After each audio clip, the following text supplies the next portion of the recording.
Okay. That's a good one.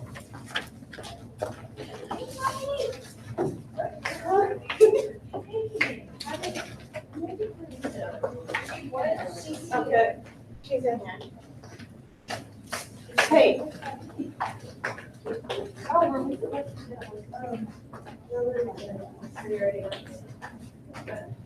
Everything good in here?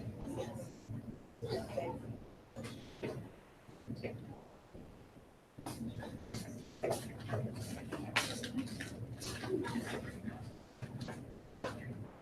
Are you supposed to have one of those? Well, there's one relationship.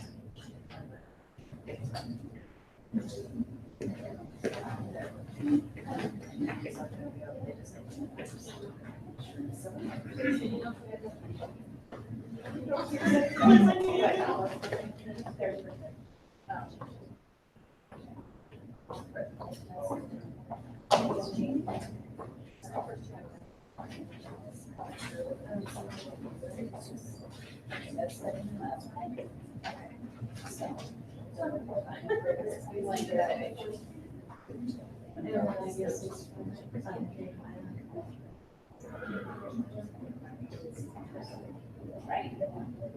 No, but it's nice, really. Just make sure you send out. So you never plug in one of those podcasts.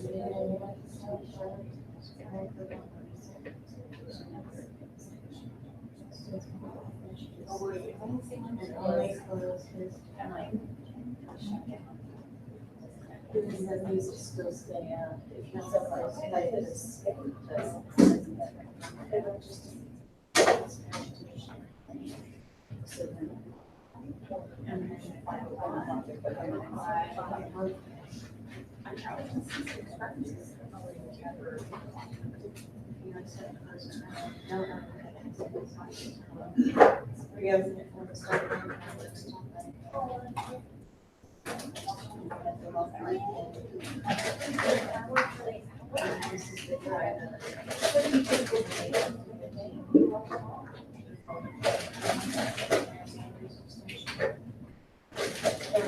I'm gonna look at these real quick. Sarah's there. She wasn't. This is the clipper for the kid. I guess. How do we make sure it's right? So then how do we make sure the clicker is working? How do it says make sure that, It should be because, I used it today. Okay, So so they just use that one right there? Yeah. Okay. It's somebody who comes in first, my name. okay, sounds good. So, but I used it today, it should be, so. Okay, all right, thank you. There's some bottled water in that fridge if you guys want. Oh, okay, thank you. You're welcome. Appreciate that. So I'm gonna look at those with you guys. I just wanna make sure this price is over there, got that set up, is this yours? No, those are yours. That's not yours too. So, to make sure that these, they already got them open for us, but. Yeah. What about this one? That's the Main Street one, so it's the, Oh, okay, good. so everything's up there. Okay, I'm gonna go try hers and I'll come right Okay, are back. you right next door then? It's like diagonal over here. Okay. So are you coming in for the first one with Michael? No plan on doing that. Well, with Or Tristan. Tristan. Yeah, and then at 6 with Michael. Okay. And I'll ask her what time she's taking dinner, so maybe I told Julie we'd let her know, so Okay. maybe if we could go at like 5:20 5:20. or to 5:50 or whatever, yeah. Okay.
Who's your person?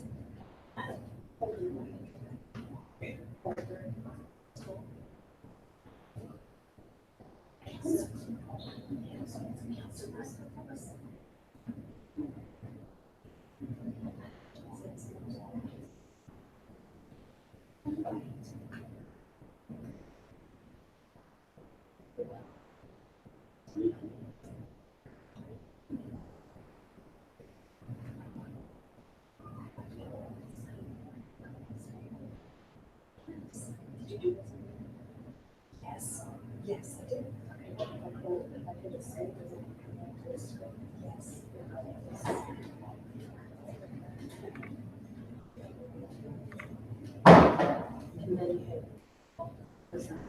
No.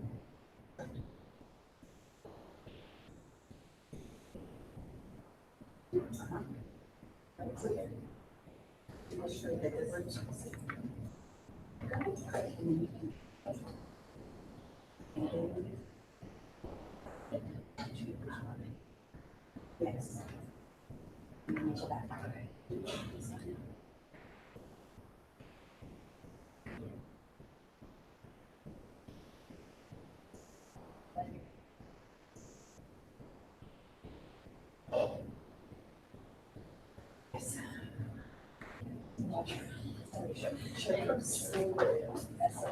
No, I think. And you have to train some, which one the one about this. I didn't practice with this because it says in our directions to make sure the clicker works, so I didn't practice with that.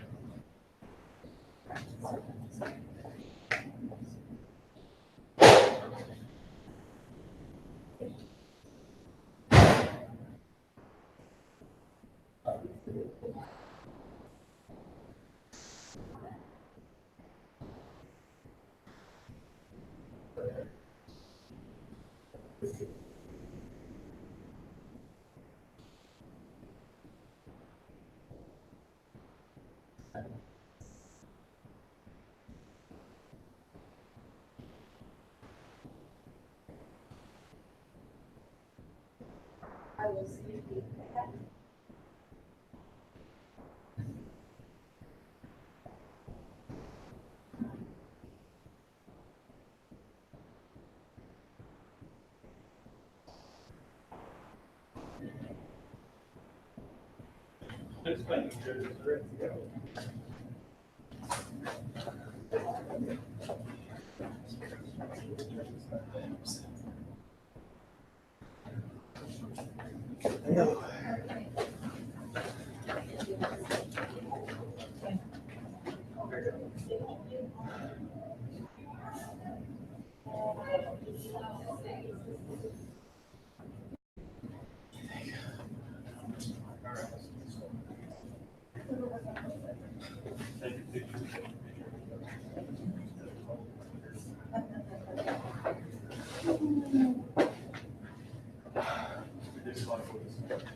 She's not. Okay. Actually, I need to get her dinner. Do I need to go? Okay. Where's she at?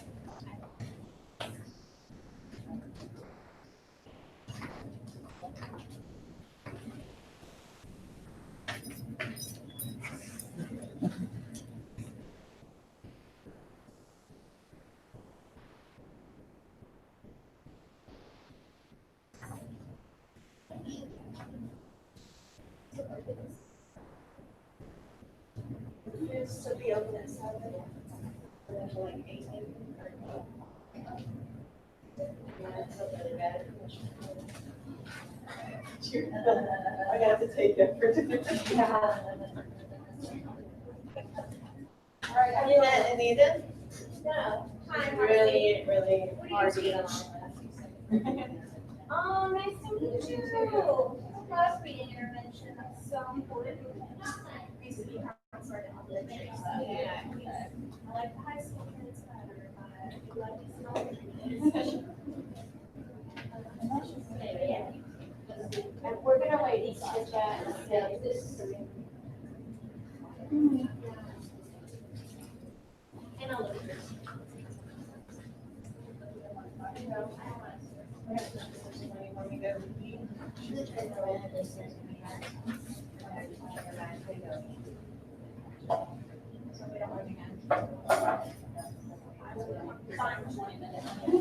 don't want to go back in there because I'm live.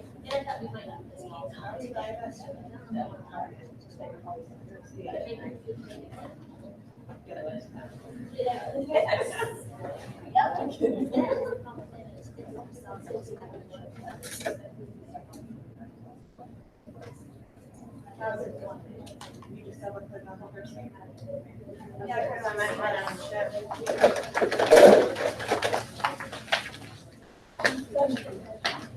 Oh, is this a presentation part? The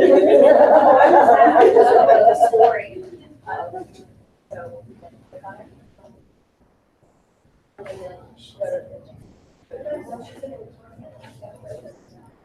And then go to press the same. Right, slide. Close out. Right down.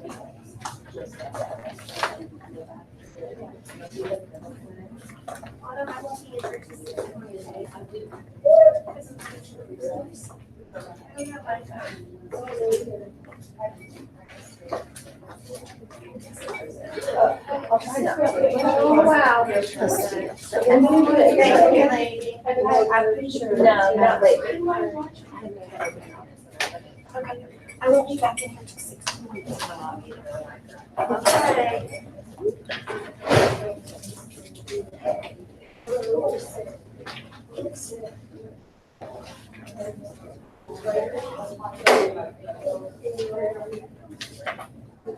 I think we just finished during the break.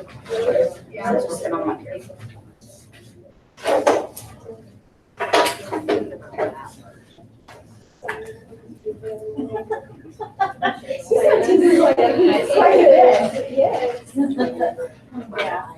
Yeah. She's good friends.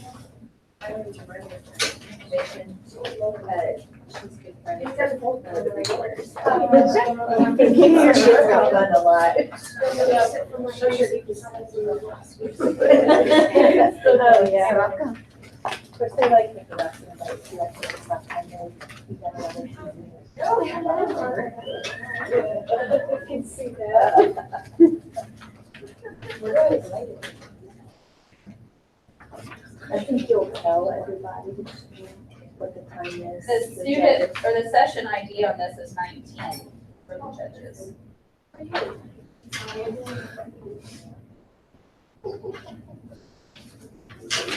Project IDs that was. Yeah, Okay, yeah. second, okay. That's a session ID here, but project ID All right. is 19.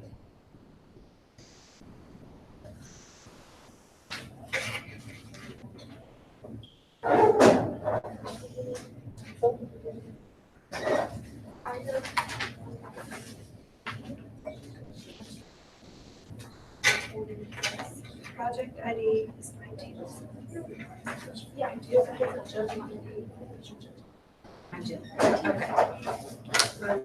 Mine's 19 and the project is 19. I That's thought I was, confusing. I was gonna do something wrong. I just think there's such stuff.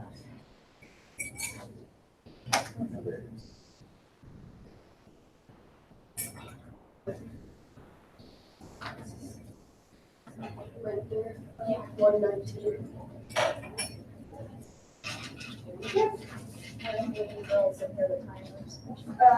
These two are. Just right there on top of the wall. There's a confusion.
Yeah, this time. Where's Tristan? Sorry, Tristan. Project ID for this one is 19.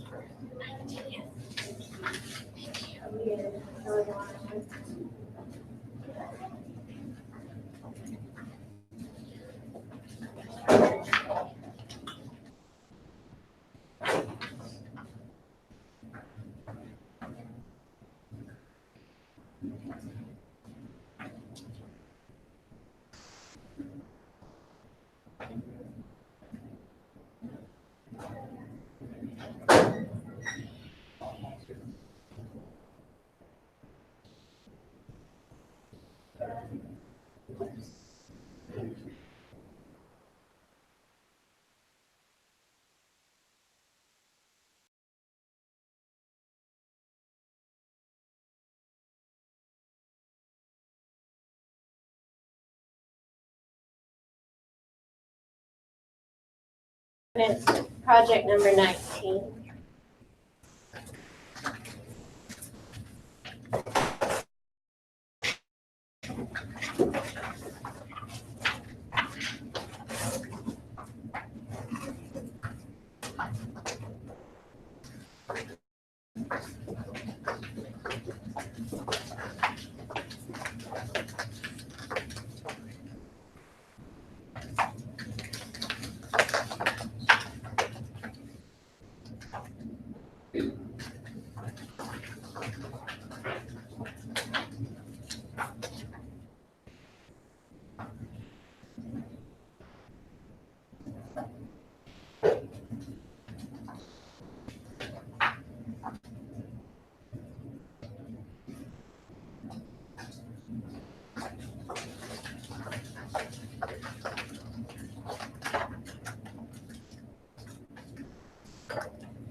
Everybody okay with this? I think that one should be good, Tristan.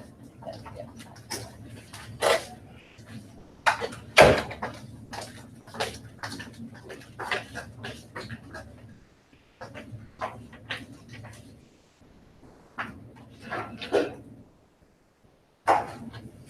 Are my judges ready?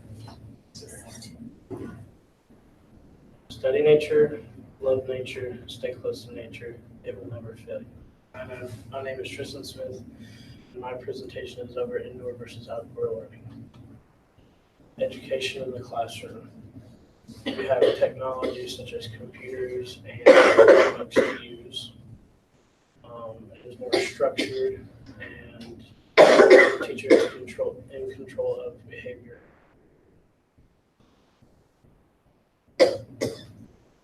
Some more technology is how you can do it online, like I do over at the alternative building. I do all my classes on Chromebook. Controlled and teacher-centered environment. It has actively engaged learners, a well-managed classroom, creates a class community, and has critical thinking and problem solving. Outdoor education has more meaningful learning, gives the children hands-on learning, and it lets them connect with nature. Meaningful learning gives them real-life experiences, and it lets them have more hands-on learning, and it gives them increased engagement. Outdoor learning program limitations.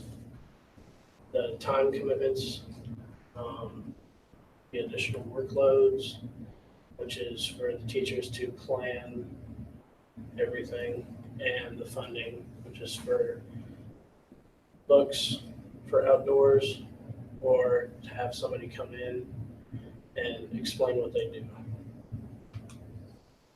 Outdoor education helps all students succeed. It's a more meaningful education, lets them run, explore, and interact within nature.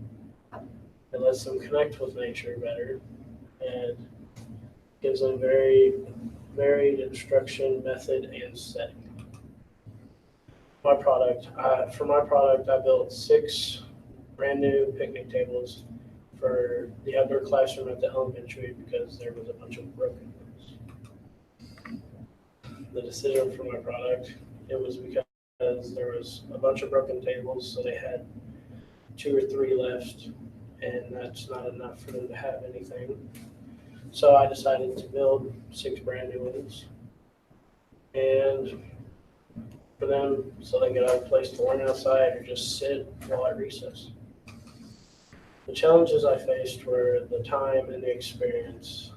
For the time I go to school, have a job that I work 40 plus hours, and it's just kind of hard to find time in between that to work on it.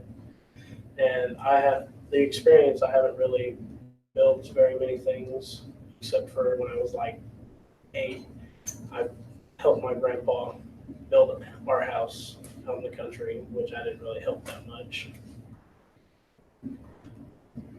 There's a picture of him on the trailer with my truck. Thank you. Do my judges have any questions? So how long did it take you to build each table? Well, I kind of waited till the last minute to do it. So I did it within like 3.5 days, which before technically I had started, but it wasn't really working out the way I wanted to do it. So then I kind of scrapped everything and just started all over within 3 days before the due period. So to understand, you had not built a picnic table before, right? No, I have not. Okay. Did you, how did you come up with your plan? Did you get somebody to help you, or did you like look up different designs? Or? I kind of looked up designs, and then I had my grandpa help me with designs. They look good. Have they been used a lot? Do you know? I have no idea. I haven't been down there in a while. I haven't seen kids on them. Would that have helped you as a young student if you would have had an outdoor classroom? I believe it would have, because I'm one of the kids that does not like to sit down just in a classroom, see the same thing every day. It's just really boring for me. I like to go outside, do something. Did you receive any thank you cards or anything from the students yet? No, but I don't expect to. I just want them to enjoy it. Oh, I'm sure they will. Are you planning to do anything like this after you get out of high school? No, I do not. We walk what we used to, from the alternative building to the elementary every day for lunch. And I just kept seeing broken picnic tables there for about 3 months. I'm like, that's good for my senior project. So I need Yep. That's cool that you're giving back to the school and the community, because the community uses that area too. I did not know that. Yeah, when they have after-school functions and things. I know kindergarten night, I believe they use that area at Okay. other times. So it will be well used. Does my judges have any more questions? Where did you come up with like the funding to get the materials? Is that something you had to show yourself? Or My grandfather paid for everything. That's great. I may have bought like 2 boxes of screws out of my own paychecks, but he paid for all the lumber. I asked because I didn't know if that was something you had to procure or the school already had funds available or you had to handle on your own evidently yourself. I bet he enjoyed building them with you. Probably brought back memories of when you were little and working on the house together. Well, I don't know, but you can ask him because he's right Oh, there. bring back memories. Yeah, he done a lot of work whenever I was building a little house. Yeah. A lot of hammer. Hammer and nails in wrong places. So he's improved since then, is what you're saying? Considerable.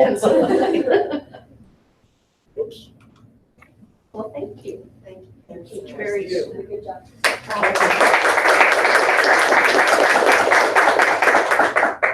Where do you want me to put this? Just-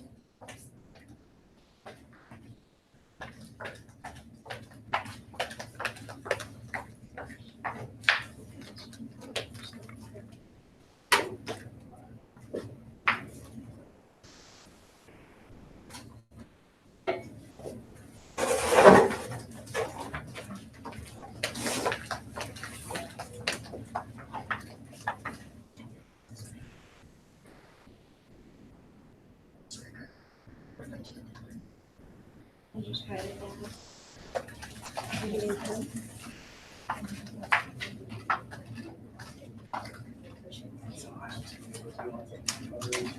I know they'll take care of it.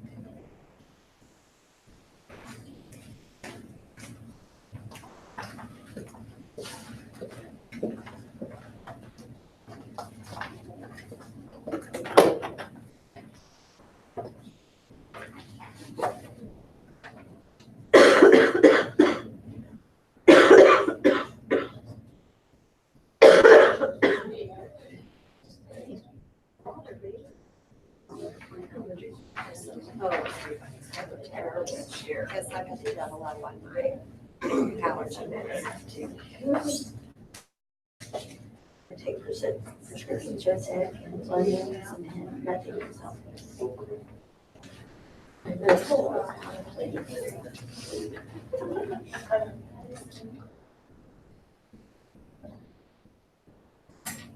Yeah, so I'm doing the part, it's kind of like, it's really good. It's so awesome.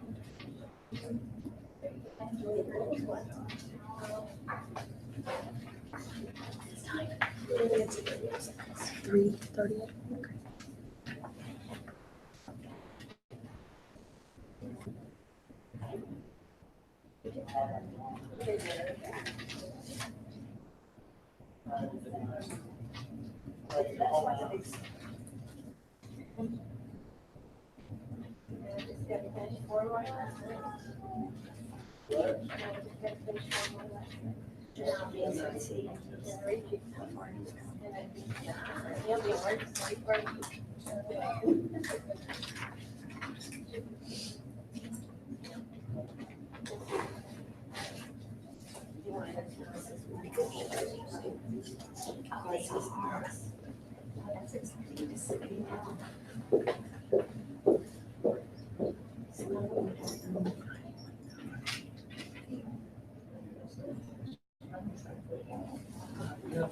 Okay. Me, Charlie. Okay.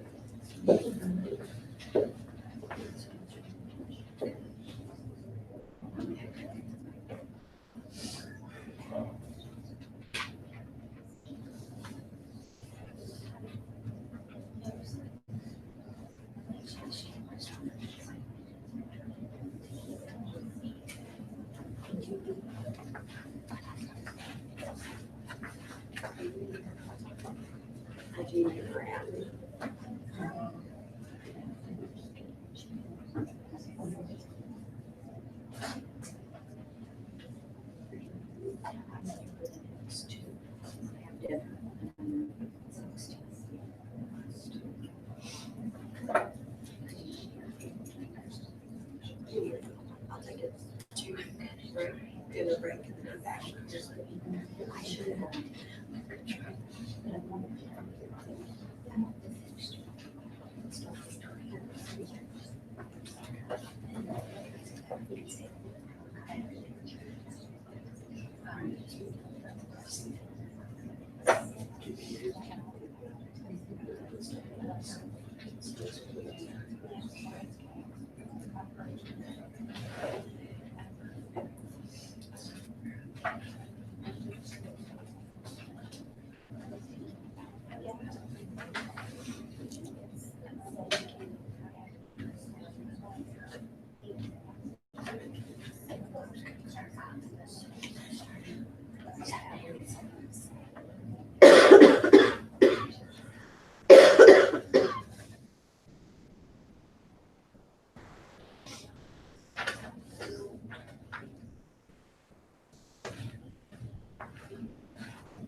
the project ID on this one is 65. Do you want these back?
Hey, where's mine? She's ignoring me.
Are my judges ready?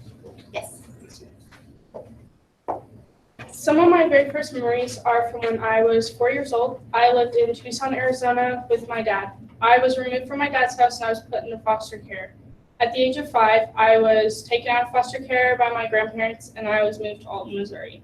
I was a very difficult child to deal with. I had a lot of emotional trauma and a lot of anger built up. So I was very misbehaved and disobedient.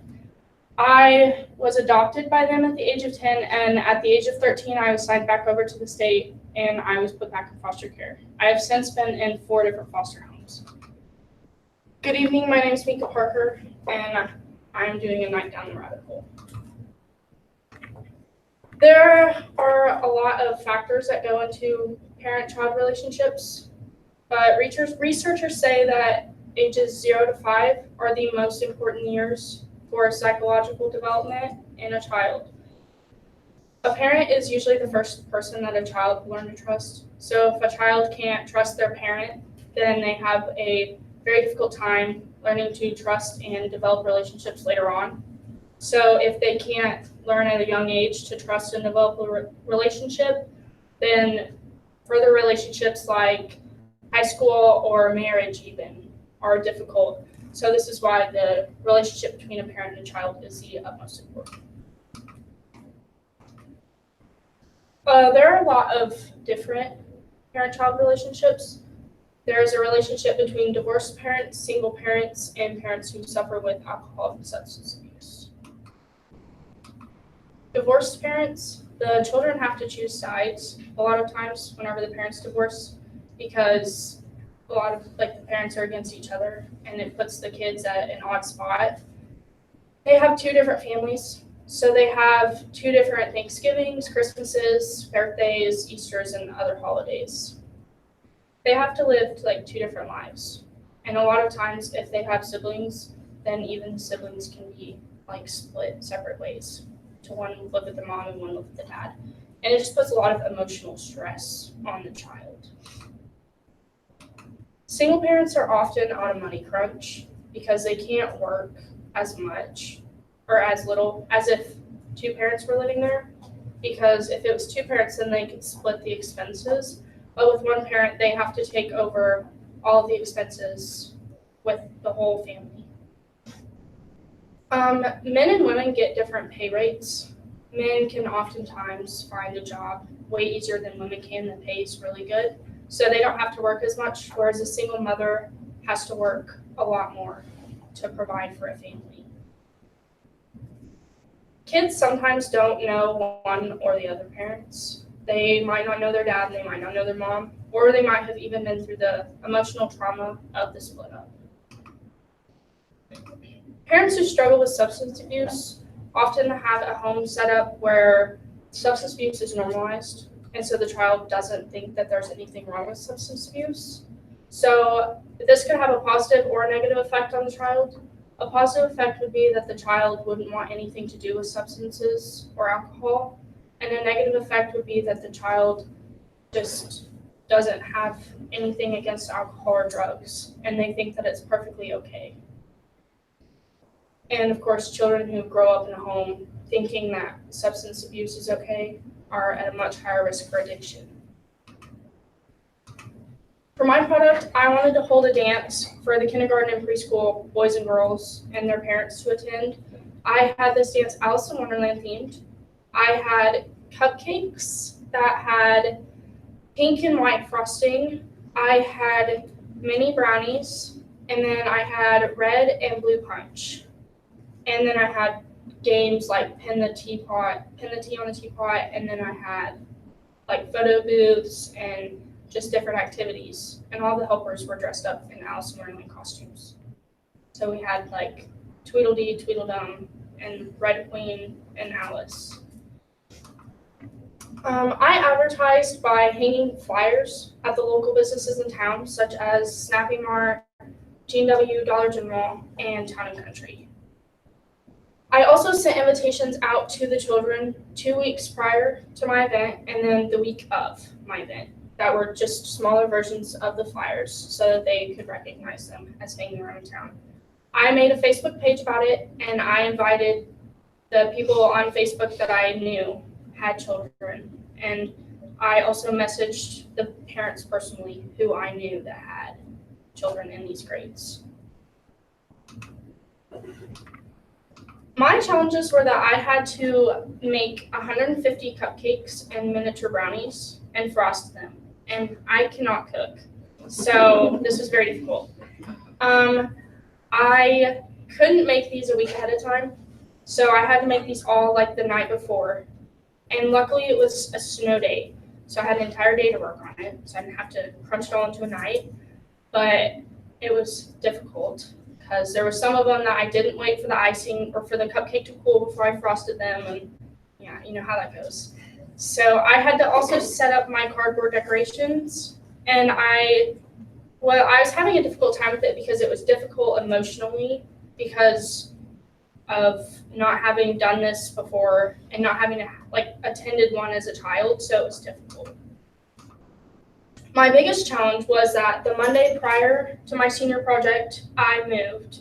And when I moved, I didn't get to take any of the stuff that I had made. So I pretty much had to start from scratch on all my decorations and everything. And in the end though, it turned out great and the kids all had a really good time.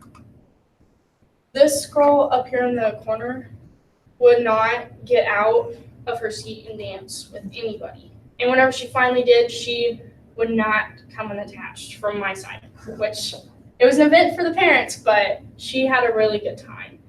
And this kid, his name's Ryan, and he was super happy to just be there. He had a blast, danced with his mom, and the kid and the parent up in the top corner had a really good time. All the kids were really shy at first, but they all ended up getting up and just dancing and having a really good time, whether it was with their friends, us helpers, or their parents. This was one of the games that we had, which was pin the tea on the teapot. We had photo booths. My caseworker came with her granddaughter, and they all just had a really, really good time. In conclusion, I held this event because this is something that I didn't get to have growing up as a child, and I look back and I wish that I had been able to make more memories with my grandparents. And so this is something that I feel like made an impact because it was just a night, but it was a night that they could have to make memories and have a good time. Thank you. Do my judges have any questions? The foster care system different?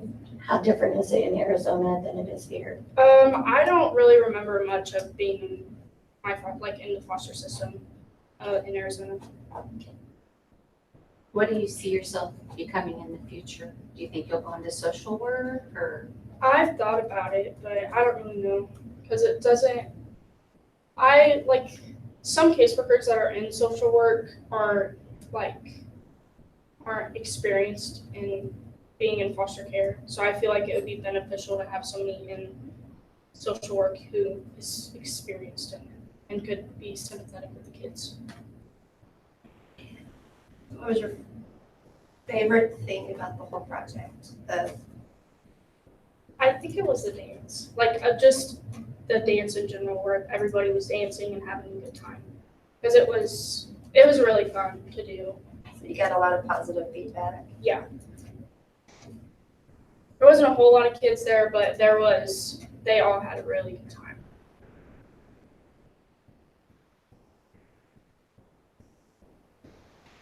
Were there any kids from the foster system that was part of that came to the dance or? I don't know. Yeah. I have no idea. I know my caseworker showed up and she brought her granddaughter. Did a lot of the kids that come, did both parents come with them to the dance? Yeah, a lot of them, or even the grandparents came with, or Having done that activity, do you think you'd feel more confident in the future organizing some kind of event now that you've got that under your thing, or you're just kind of never again? Where are you at on that? I don't know. It wasn't awful, but it was stressful. Like especially down to like the last week of it. It was really stressful. I could probably plan another event, but So how did the cupcakes turn out? Did they taste okay? I didn't burn them. So. There you go. So what about your paper? Was it stressful? Yeah, Yeah. the paper was really Well, it stressful. looks really good. Thank you.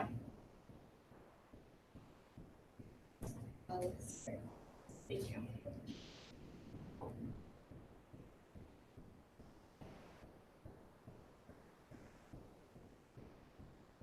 Are you ready to do this again? No. I'm very happy it's over.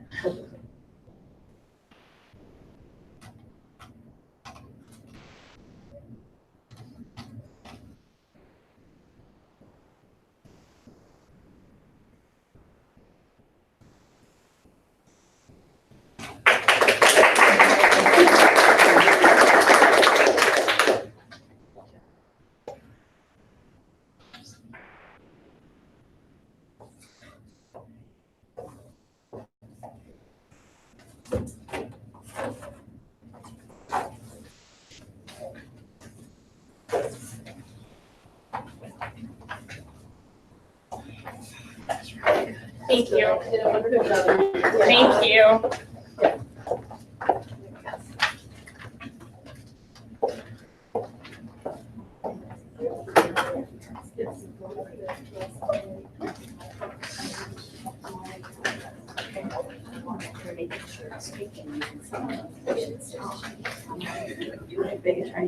The letters? Yeah. Yeah, it's that. If you arrow, it moves something. I'm scrolling. So, yeah, because I figured that.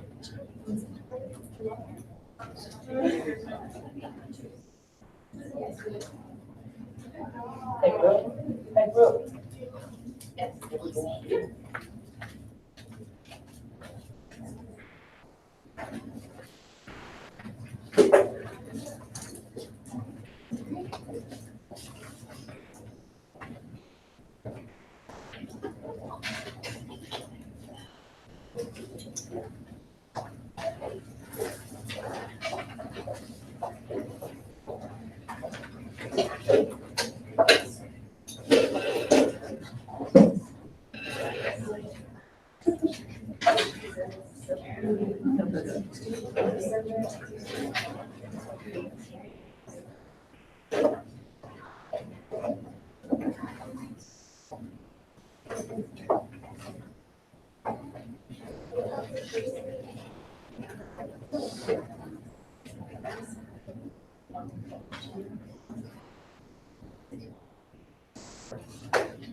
Judges, project ID is 23.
Okay, if we turn all the lights on.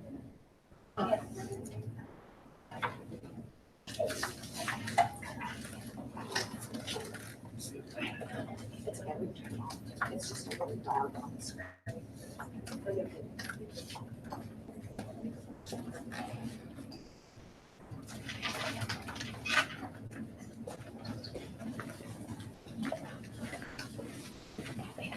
Right here, sorry. Project ID 23.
Are the judges ready? Some people say their best side is their backside, and for a while I thought this about myself, but not for the same reason. I had lost my best friend. Sadness filled my face, and I wanted to do everything I could to hide it. This was the year that I lost my grandpa, or as I called him, my poppy.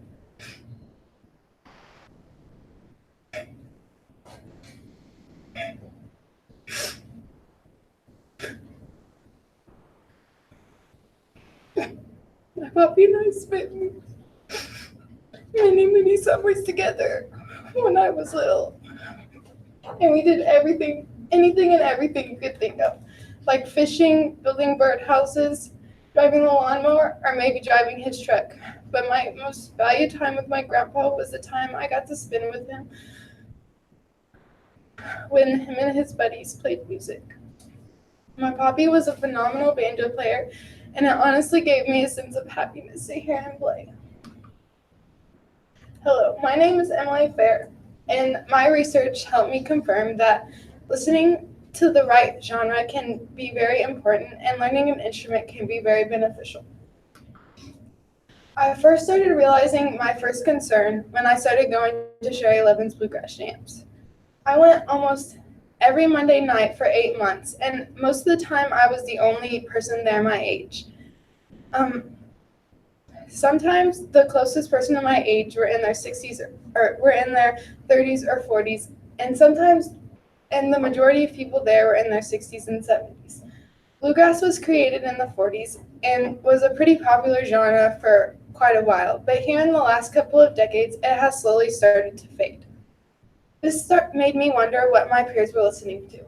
I found a pie chart of 2017, and the top genre was rap music, and the least listened to genre was rap. I started to think that maybe this was my generation's way of evolving, but as I dug deeper into my research, I found that this can actually be detrimental to us. First, I researched rap, and I found that there are many bad things in rap music, and including language and content. The title of this song is Murder on My Mind, and if that doesn't scream bad, then I don't know what does. This was the second top chart about a month ago of all genres. Second, I researched country music, which is pretty popular in this area, and it had some of the same problems as rap music with content and language. As you can see in these lyrics, it has a cuss word just like the rap music, and it also talks about excessively drinking. Lastly, I researched bluegrass music, and I didn't really find anything that was bad in bluegrass music. And as you can see in these lyrics, you can't pick out anything that is bad or that could be bad. With my research, I found that listening to music can be very beneficial, but I also found that learning an instrument can be very beneficial. There are many benefits to learning an instrument, like improvement in memory, coordination, math and reading skills. It creates responsibility and improves listening and social skills. I thought all of these were pretty obvious except for the math skills. But Erica Montgomery says that by understanding scales, beat, and rhythm, children are learning how to divide, create fractions, and recognize patterns. I connected with my research the most mentally. And at the beginning, I was very emotionally low, and I couldn't even think or talk about my papi. And playing his banjo was actually really hard for me because it meant so much to me. But as I kept going, it eventually created a happy place for me. I now feel the same happiness when I play as when I felt when my papi played. It also acted as a stress relief for me. I am a very stressful person, and this helped me to relieve some of my stress. I went to the bluegrass jams, and I didn't think about anything else other than playing music and having a good time. With my product, I thought I would show off my new talent. I decided to have a bluegrass jam where I played my banjo. And many of you probably don't know what a bluegrass jam is, so that's what I'm going to explain. A bluegrass jam is where people who can sing, play an instrument, or both come together and play together. For instance, when I would go to the bluegrass jams, I would come with a song. I would prepare a song, and when it was my turn to play, I would be the lead in the song, but everybody else would chime in and play with me. I started from the beginning. I had never played an instrument before in my life, and I spent many, many hours practicing. I actually had 6 times the hours needed between my hours and my mentor hours, which really paid off. And here's a little video of me playing at my jam.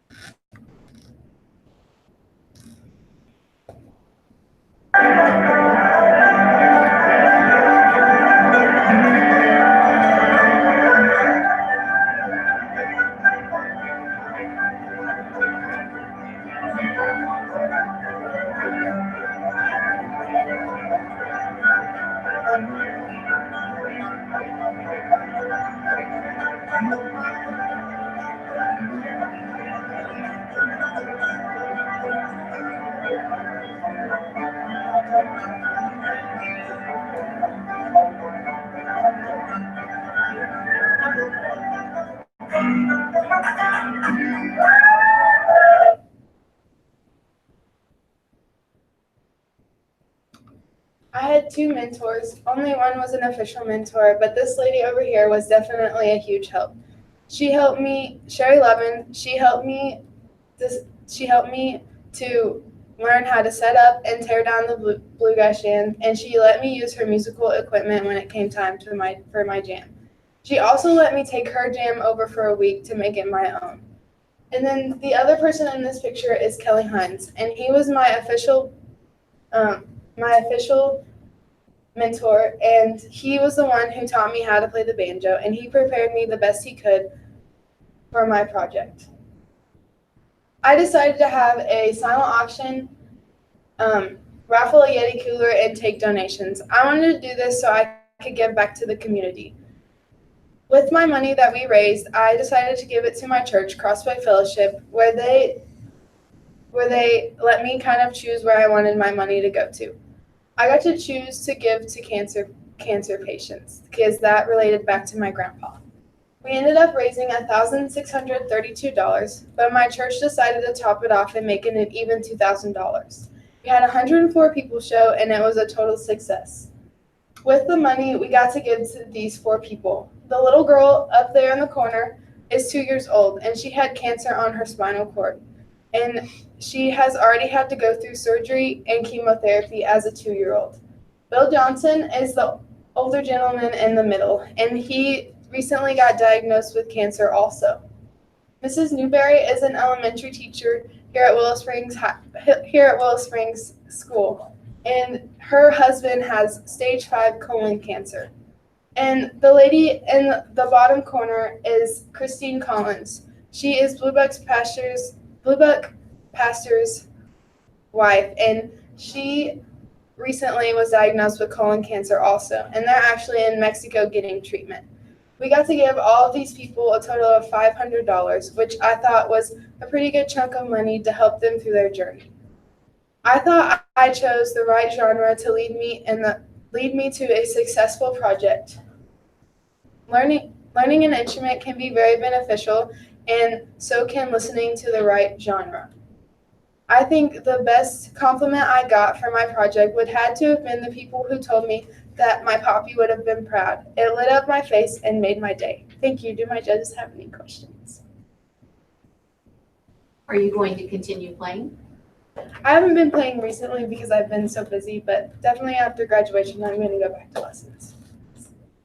Are you going to try to do any of the jams on the square in West Plains? They have some of the bluegrass jams there. Probably.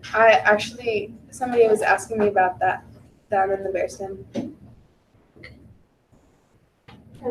Method did your mentor use to teach you how to play? He was learning from somebody else, but he was a lot higher up than me, so he just kind of taught me what he knew and where he started. So did he start you on rolls? Mm-hmm. Yes. Yeah, my husband begged me to quit. Yes. You sounded really good. I mean, you started in August, is that right? Uh-huh. Wow. There. Yeah, I think you carried on some tradition from your grandfather there. So what was the hardest part of the whole process? Probably learning the rules. Your fingers don't want to move in the right direction. And also doing the chords, because my fingers didn't want to press as hard as they needed to, and they didn't want to go in the shape that they needed to. So by you picking up the bluegrass, has any of your friends caught any interest in playing any of the genre? Kind of, maybe. I had a couple of friends that went to the bluegrass jams with me. Good. So it was a good time. Did it pique their interest in bluegrass at all? Yeah, I think so. Had you listened to bluegrass a lot on your own before you started trying to learn the instrument, or? I didn't really listen to a lot of bluegrass, but my grandpa played a lot of banjo when I was little, so it was definitely something that I liked.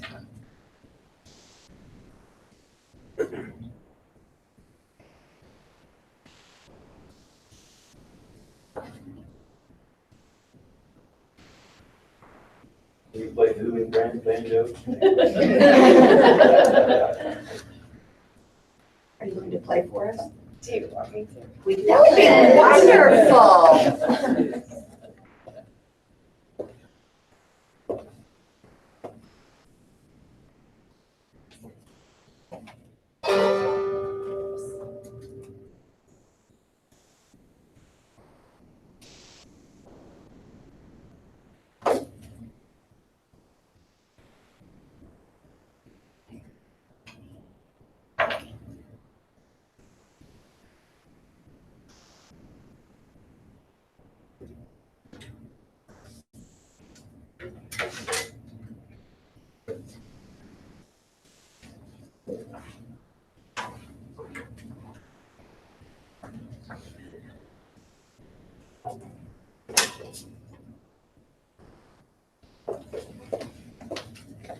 I'm a little rusty.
Where's Erica?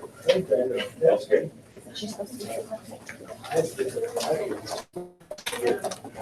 Erica Earls? Oh. Where is she? Come up here, please. No, I don't think so. There's somebody else. Okay, so I'm not sure just of your timing. Who's the other person? Mackenzie Smith, or Smart. How you doing? I have no idea. Did you do all that? Yes.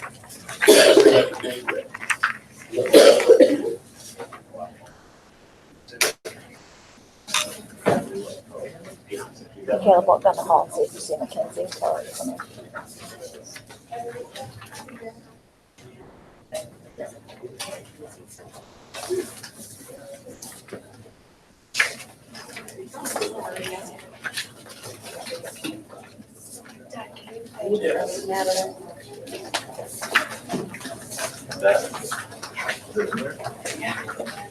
Look nice. Thank you.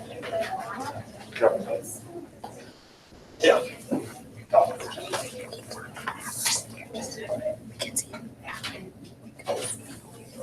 Really?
Judges, this is project ID 96.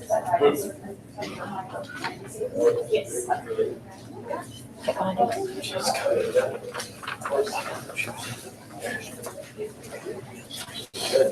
Watch out for that cord. It's down in the hall and I'll be up there in just a second.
Are my judges ready? I have a buddy named Jim. Me, Jim, and a few of our other friends. We were refurbishing a house, taking it down, repairing all the stuff that we needed to repair inside. My friend Jim was outside cutting boards. We had such tight time constraints in this project that we had to do, we could not find proper wood. It was of relatively low quality. So my friend Jim was using a table saw. He was cutting a piece of wood, and we did not know that there was a knot inside the wood. When the table saw blade hit the knot inside the wood, it kicked back, and it broke his hand. A year and a half later, he was still not able to use his hand properly. This is an injury that could have been prevented through safety. My name is Michael Eagle, and my presentation is on construction and safety. There are many usefulnesses that could come through construction, whether it be repairs, such as repairing a chair, or repairing a door, or a wall, in my case. You could also make many furnishings, such as chairs, doors, couches, desks that all of you are sitting at the moment, many other items. There are many careers which come in the field of construction, whether it be something as simple as carpentry, which is furniture building, or whether it be normal construction, which is building skyscrapers or school buildings, like the one we're in at the moment. Construction has a very high demand. Not many people want to work in this industry because of its hard physical labor or because of the safety concerns that they have through it. Because there are many ways that you could get hurt on the construction site. There are a couple of jobs that you could find in the construction industry that doesn't even require that does not even require a college degree, such as the standard workman, or the workhorse, as some people call it, where you go around, put up wall supports as they're putting up the frame of the house, or put up roof trusses, which hold the roof up. Or you could be the standard work hauler, or pack mule, as some people call them, which drag all the material off the truck and over to the construction zone, or even from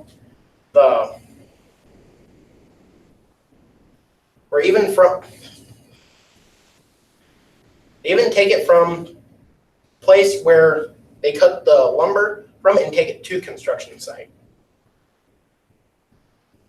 There's a very rapid growth in the construction industry, especially nowadays, because the Earth's population is growing at a really immense rate. So we need to be able to house.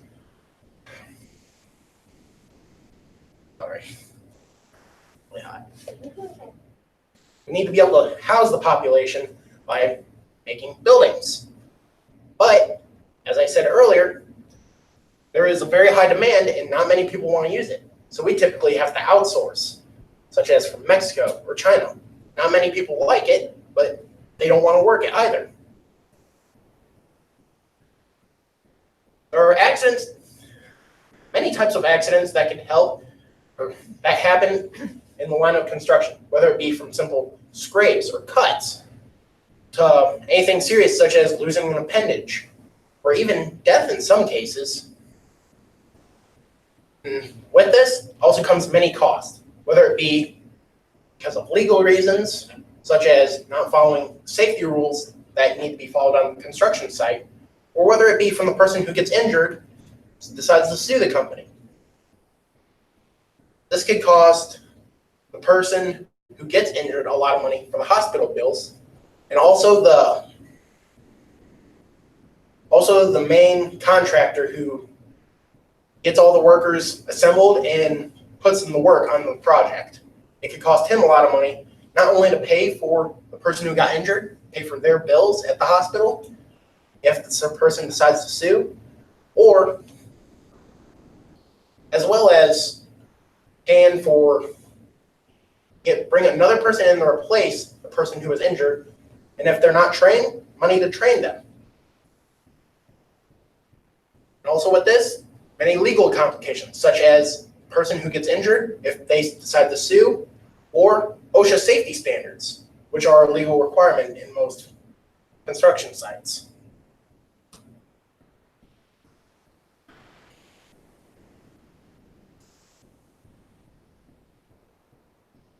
It's very important to be cautious and safe on the construction site, whether it be a little project, such as in a workshop with someone who's building a couch or a chair, or whether it be a full-scale operation like building a school or a skyscraper.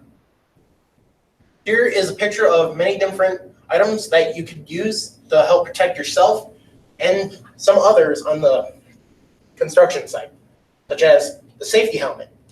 If someone fumbles a tool and they don't have it properly secured to themselves, it will fall.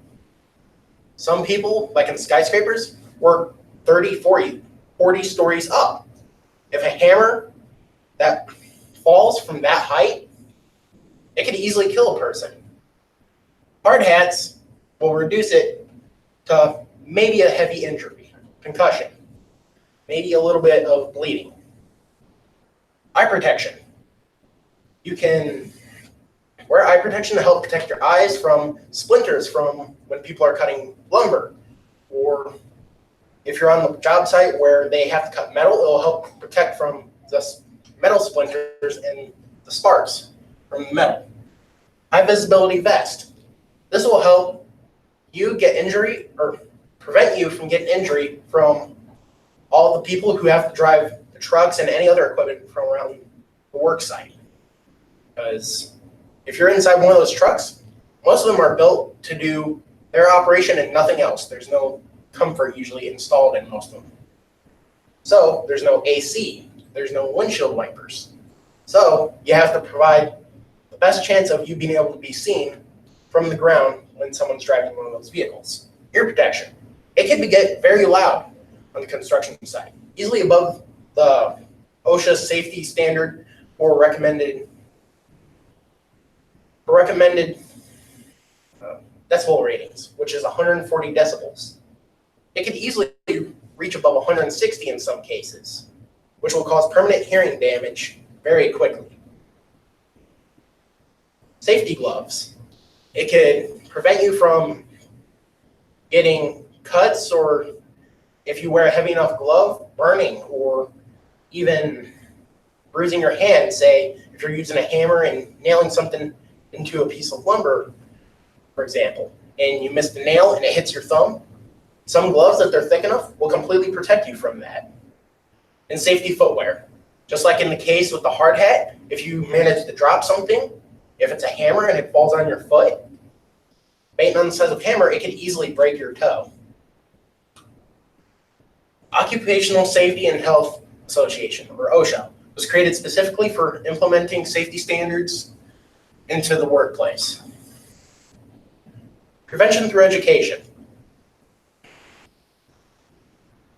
This will help prevent injury by making it second nature for the students who are learning through OSHA to help prevent incidents on the workplace. By the time they get out into the work area, such as whether it be just a normal workshop or whether it be a work site for building a skyscraper, having safety standards as second nature to you will help prevent a lot of injury to many people, not including yourself. This brings me to my next topic, minimizes losses. You help prevent losses. That means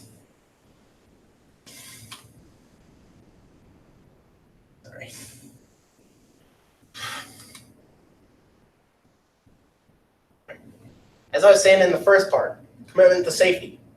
If the safety standards that they learn through education, such as tests or any safety courses, if they get this the second nature, it will help prevent accidents or injury to themselves. And then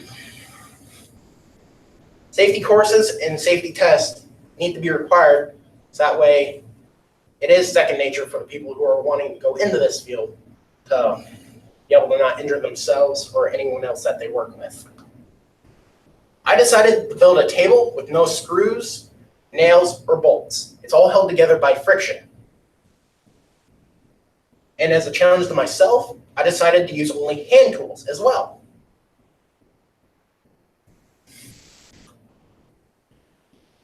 I decided to do my project because of expense and durability.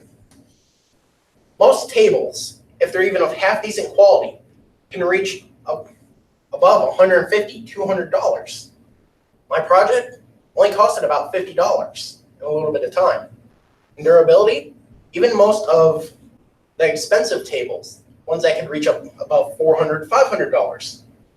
Some of them won't even sustain a weight of a human being, of a standard weight human being, which is 120, 130 pounds, debating where place is. My table, I'm able to sit, stand, and jump on it.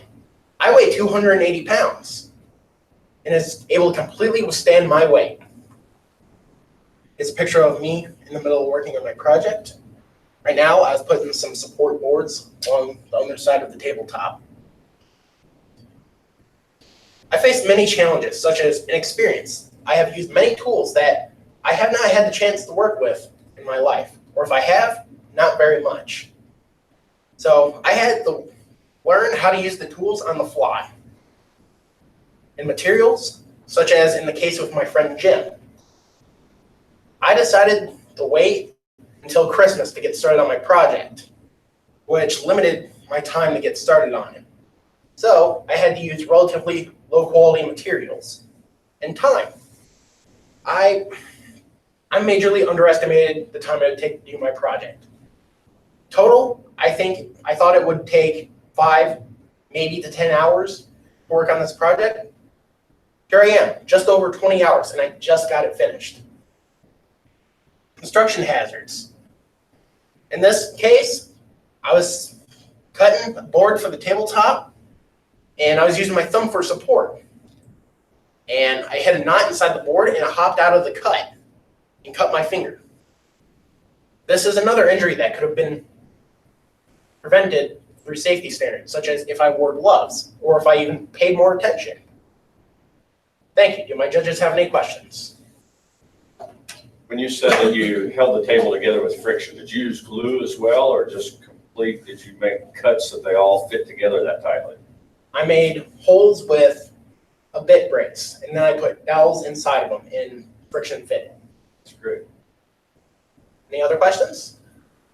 What different tools did you have to learn to use? I had to learn to use the bit brace. I had to use several different types of wood planers. And I had to learn to use a Japanese type saw, which is a new experience for me because the Japanese saws, when you're cutting with them, it cuts on the pull stroke, not the push stroke like most saws that we use here in America. Any other questions? Is this something you could see yourself doing as just a hobby or maybe for a career? I would love to do it as a career. Any other questions? Thank you. And so we're excited.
Or if there's another combo of that, like, are they?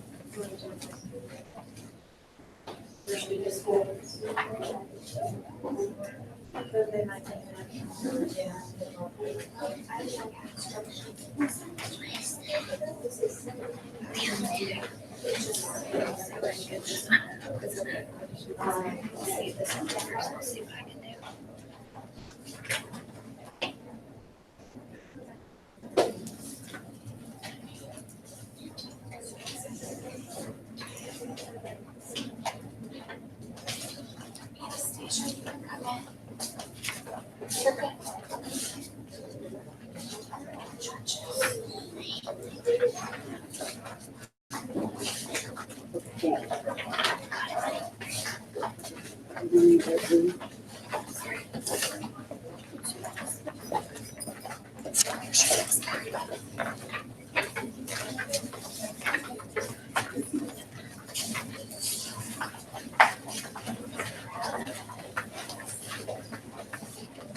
Are my judges ready?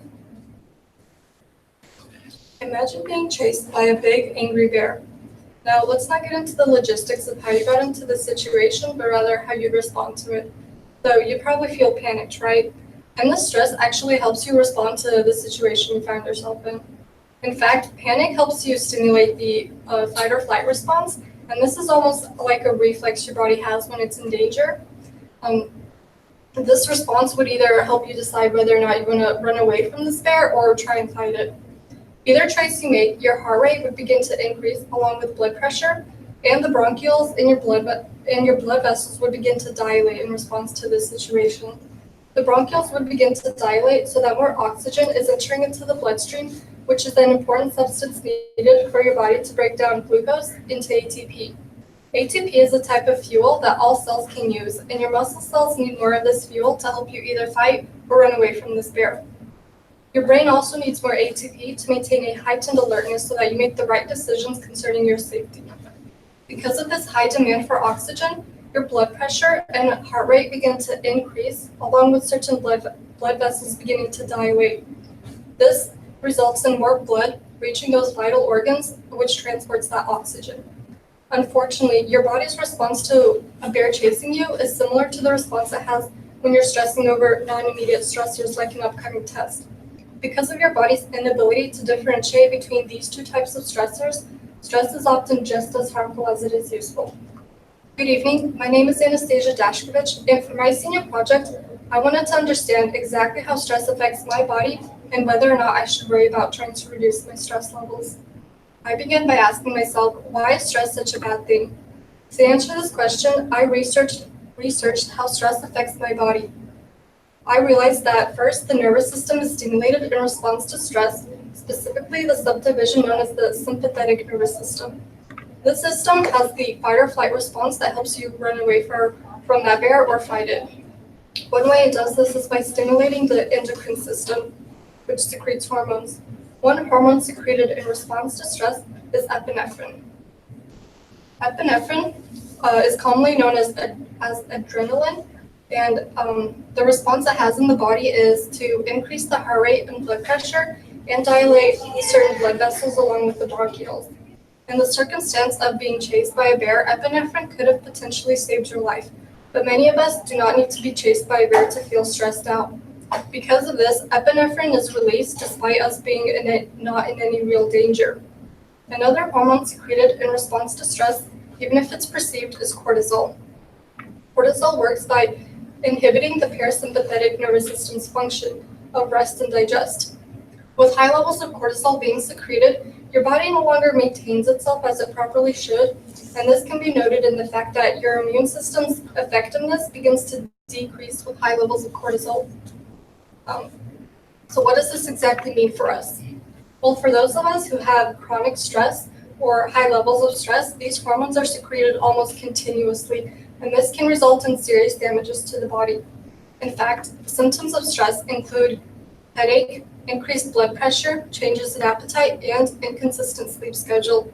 When these symptoms are not properly managed, they can evolve into serious complications such as brain damage, cardiovascular disease, weight changes that lead to digestive complications, and physical signs of aging. As I mentioned earlier, specifically cortisol affects the immune system's effectiveness. This means that your body can no longer properly attack a cold or something as complex as cancer. Because of this research, I realized that stress negatively affects my health, and I should consider trying to manage and minimize my stress levels. I discovered that a couple ways to do this is through time management, social interactions, and relaxing activities. My senior project, I specifically focused on relaxing activities to reduce my own stress levels. For my product, I created these three blankets. My first blanket was the hardest one I made. As you can tell, I used a very thick yarn to create this blanket, and this made it very heavy and difficult to work with. I used my hands instead of an actual hook to create this blanket since I couldn't find anything big enough. Also, it was very difficult to find a pattern that actually fit this yarn type since it was so hard to work with. I originally actually wanted to use wool, but after researching the material, I decided it would be a very uncomfortable material to use. It's very irritating and very hard to wash. My second blanket was a lot easier compared to my first. I used 16 skeins for it, which means a ball of yarn. And because of the size, after I learned the pattern, it was very easy to complete. The only difficulty I had with this blanket was creating this gray accent, which required me to switch my yarns. I found this very difficult, especially when I had to keep the yarns straight and keep them from becoming tangled. I also struggled with keeping my rows straight. As simple as this may seem, I actually found it very difficult, and many people do when they're crocheting very difficult patterns. I found it very hard to notice where when my rows ended, and that resulted in me either adding or subtracting stitches to my rows. In fact, this was such a prevalent issue that I had to completely restart after I finished around a fourth of this blanket. But overall, I really enjoyed this blanket, and I used the same yarn type for my last blanket. However, I changed the color, the pattern, and the size. For my last blanket, I used 8 skeins instead of 16, so it's half the size of this one. And because of the experience I had with these 2 blankets, this blanket was the most easiest one that I completed. The only problem I had was deciding the width that I wanted this blanket to be. So when I was crocheting, I add rows to my original chain. And so when I wanted to change the width, I had to completely restart and change my original chain.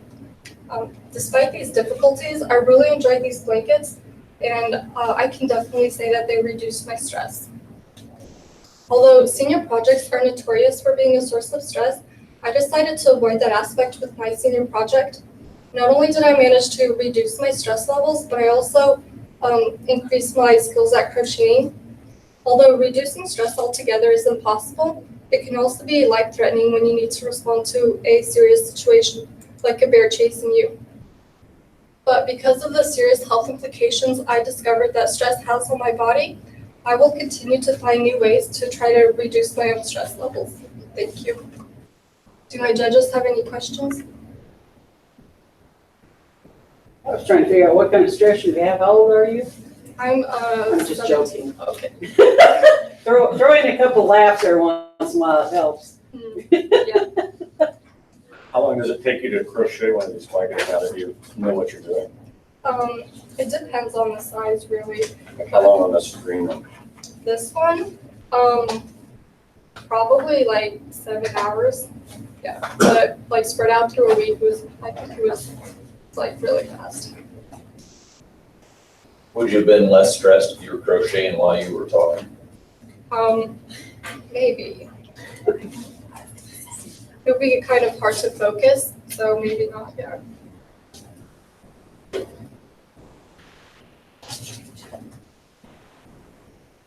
And you crocheted any before this? I did, but I never completed anything. It was like simple chains, nothing, like I didn't complete any projects or anything. So these were my first completed blankets. Somebody else in your family crochet? My mother, actually, she's right here. She crochets clothing and even toys. So I watched her crochet, and I knew that it reduced her stress. So I kind of knew that senior year it'd be important for me to try and reduce my own stress levels. So yeah.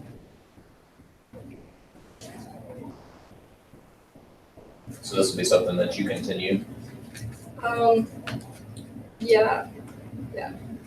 But probably not 3 blankets in like 6 months. That's a lot. Is that stressful? I didn't think I would get approved with only 1 blanket, so I went ahead and said I would do 3.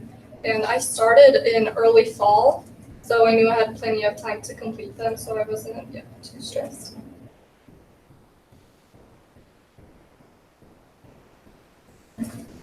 Thank you, guys.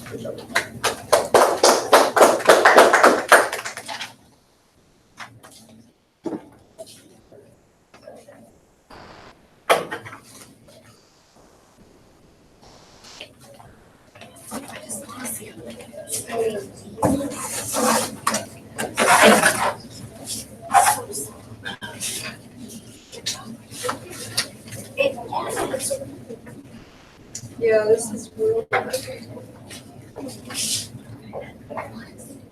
Does anyone else want to touch them?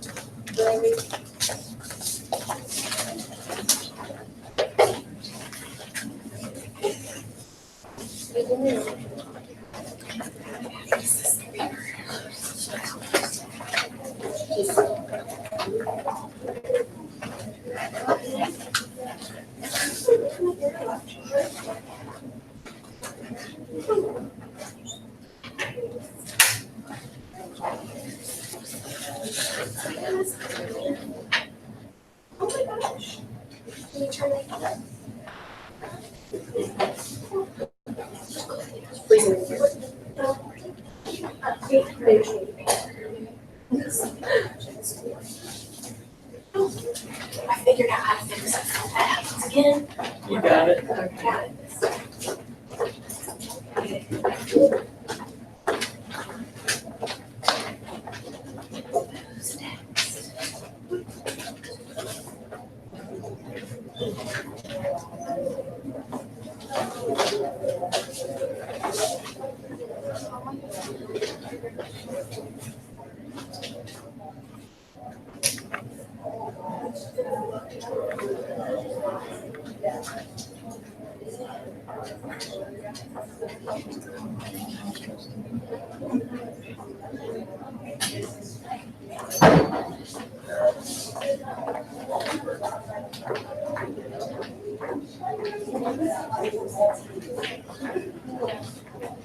Oh, can I go home?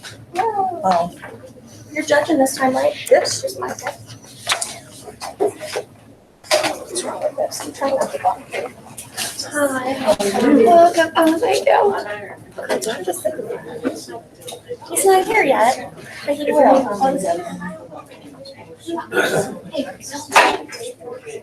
Judge. Are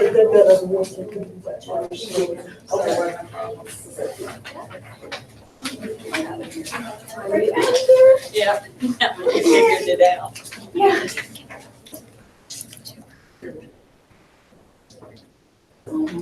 This one. Yes, I'll take it.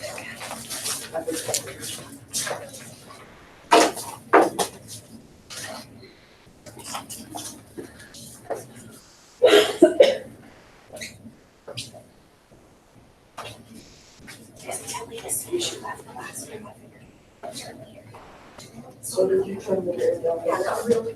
Well, I didn't hear. It's real cold. Turn the heater on until it's really. Yeah, I should turn it. I asked her to. I'm freezing. She really is freezing. Put this on. I think I have a blanket. Really? No. Oh, yeah, I can put that. I love. First semester. Well, that's like a while. You're still with me.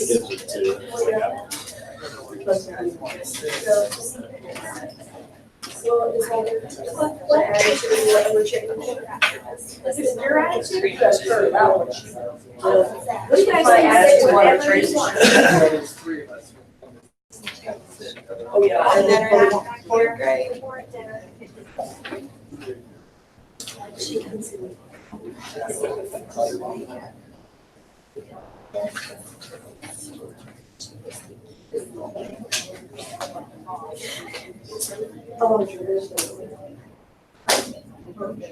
Curl? Ah.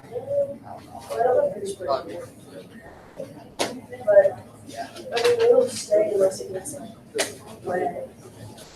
It rains. I know, but I don't know.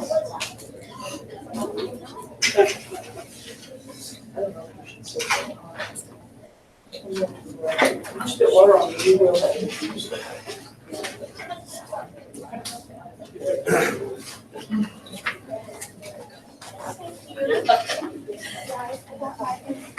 Presentation pulled up and this one's handed out. I think we're welcoming on the presenter.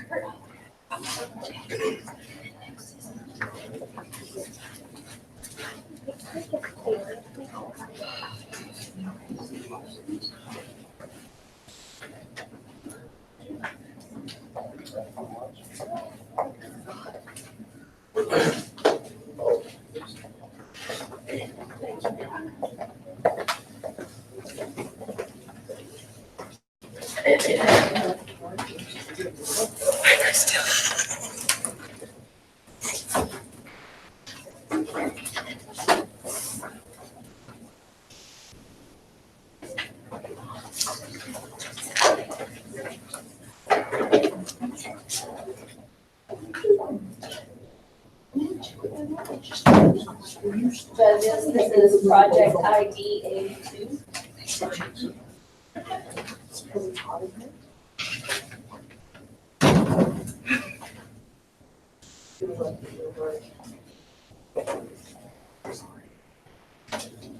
Just put, what you're gonna do is click your little star.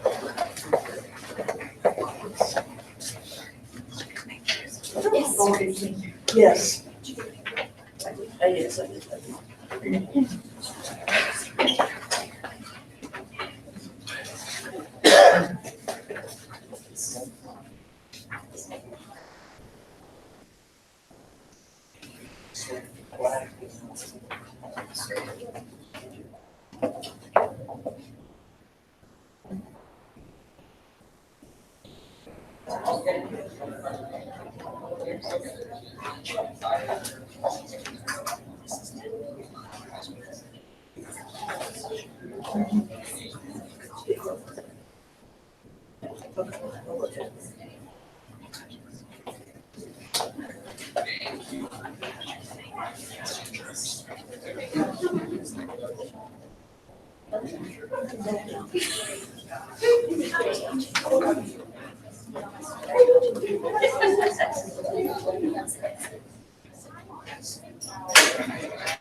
I was really. You were 7 seconds from being 1 minute.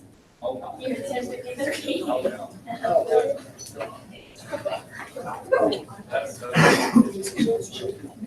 Love you, Era.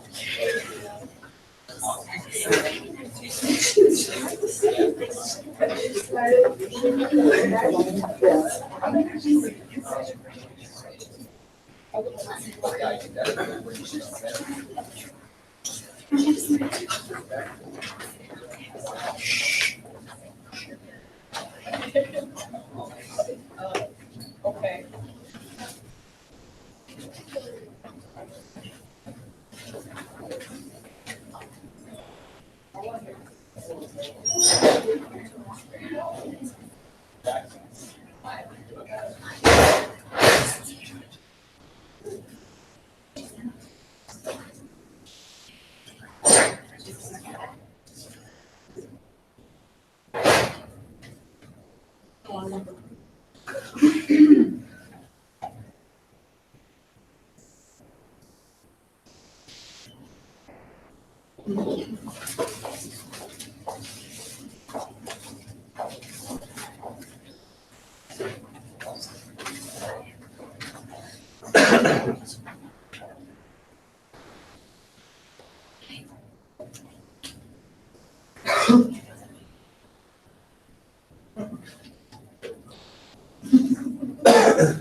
Well.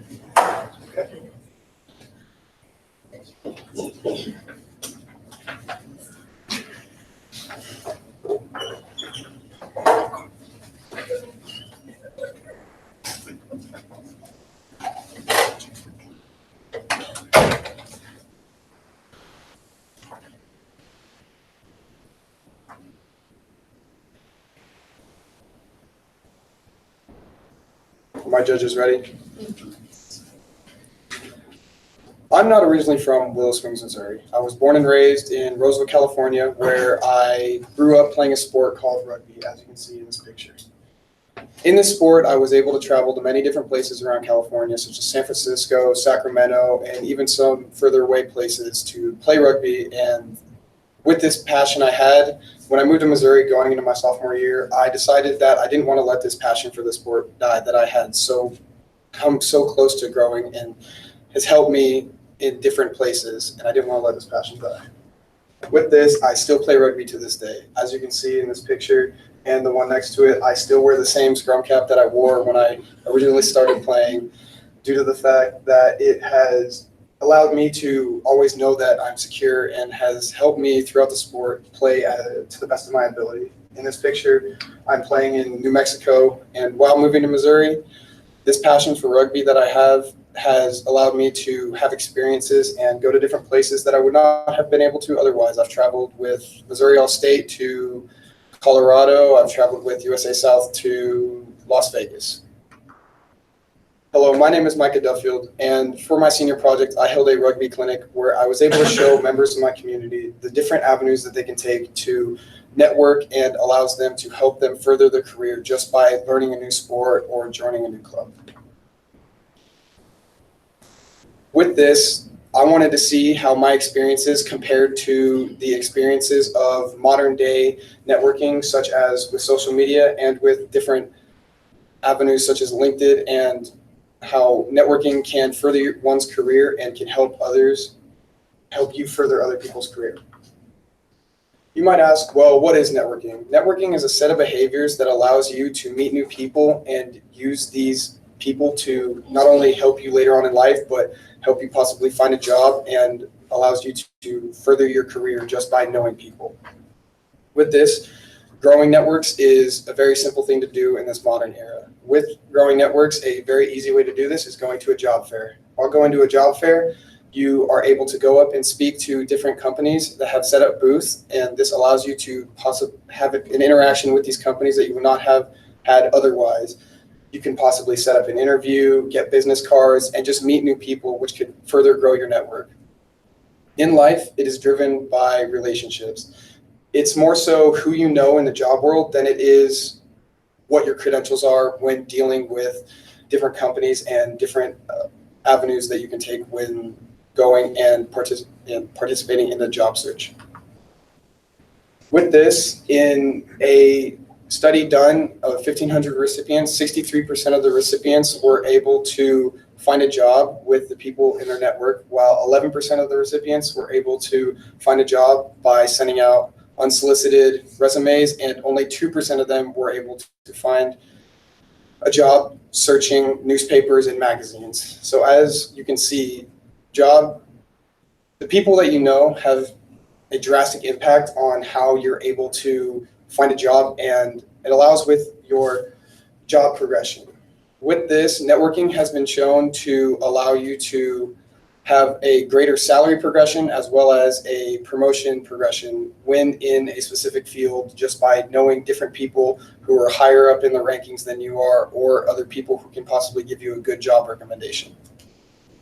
With this new aspect of the modern era, social media has become very prevalent and has allowed people to meet others that they would not have otherwise just by having a social media account. With these social media accounts, people still need to keep their social media accounts and their interactions on these social media accounts as a face-to-face interaction, or individuals can possibly get into hot water when dealing with companies and possible employers. With this, as I said, a face-to-face interaction, there needs to be a level of professionalism when speaking with these possible employers, using politically correct terms, dialogue, and other aspects. Just by using these social media, you can't throw away knowing all the knowledge that you know and all of the proper vocabulary that you have. A very easy way to meet new people is a website called LinkedIn. With this website, individuals are able to create a job portfolio where they can show off their resume and different aspects of what they've achieved, such as their accomplishments and different aspects of how they've gotten to where they are, and possible people that the companies can speak to. Not only can people create these accounts, companies can create accounts where they can speak to possible employees and set up proper formal interviews, either over Skype, which is another social media, or by a true face-to-face interaction. With this, I wanted to show that there's different avenues that the members of Willow Springs community, such as the students, can take to meet new people, and allows them to grow their network, not only with the people that they know already, but allow them to extend their network to maybe people that have not been formally introduced to them, or just by not knowing these people outright. So for my senior project, I held a rugby clinic in Willow Springs. Because the rugby is not a very prevalent sport here in Willow Springs, I decided that this would be a good opportunity to show the members of my community a different sport that they do not have within the community. These two pictures on the bottom, we're working on just basic skills such as passing. Rugby is a very different sport because passing needs to be backwards instead of forwards like it is in football. So we just focused on mainly form passing and passing in a line backwards. And then up here, we have a picture of a more intermediate skill where it's a 2-on-1 situation where members have to make a decision whether they're going to run through the defender or pass away from the defender, therefore creating space for their teammate. At the end of my rugby clinic, we held a touch rugby game where there was no full contact. And this allowed the members who participated in my rugby clinic to use the basic skills and the semi-intermediate skills that they had learned in a full-fledged game that allows them to show what they have learned and how they can possibly implement these in other sports. So for my rugby clinic, it was held over 2 weekends on 2 Saturdays, October 27th and November 3rd, between the times of 2 and 4 down at the Willow Springs practice football field. And due to the fact that I taught this rugby clinic and not a lot of people showed up, I felt that I needed to further extend where I was going to show the members of my community. So I decided that I was going to teach Coach Tilley's lifetime sports class, rugby as well. I had to take what I had learned in the rugby clinics and adapt it to teaching a bigger class and in a smaller time frame. Some of the challenges that I faced while planning and scheduling my rugby clinic was finding time where both me and my mentor were available. My mentor lives in Springfield, Missouri, and he is a leader of the Boy Scouts of America in Springfield. So finding time where he's not out of town and I'm not playing sports or participating in extracurricular activities was difficult for me. But we eventually found time where we could both plan and schedule my rugby clinic, and it ended up a success. Another difficult aspect of my rugby camp for me was finding a proper date that would allow rugby to be played to the highest possible potential. Missouri weather is not consistent, and this doesn't allow for probable predicting a date that would allow you to show that rugby can be played in all sorts of weather. So finding a date where I had to set it early on in the process was very difficult for me. With rugby, I've met people and gone places I would not have otherwise. This picture is me playing with Missouri All-State in Tennessee, and this picture is me playing with USA South Las Vegas. And with this, or in Las Vegas, and this has shown me that there's different people that I can meet and that can help me further my career. Thank you. Do my judges have any questions? Are you going to play rugby in college? Yeah, I signed with Lindenwood University to play rugby in college in St. Louis. So if a child here in Willow wanted to get involved in rugby, is there anything locally, or do you have to go like St. Louis or Kansas City? Or there's nothing locally at the moment. I play in Springfield, Missouri for a club, and one of the original founders of that Springfield club is actually here from Willow Springs, Missouri. So I hope to extend that club and possibly get members from Willow Springs to travel with me to play in Springfield.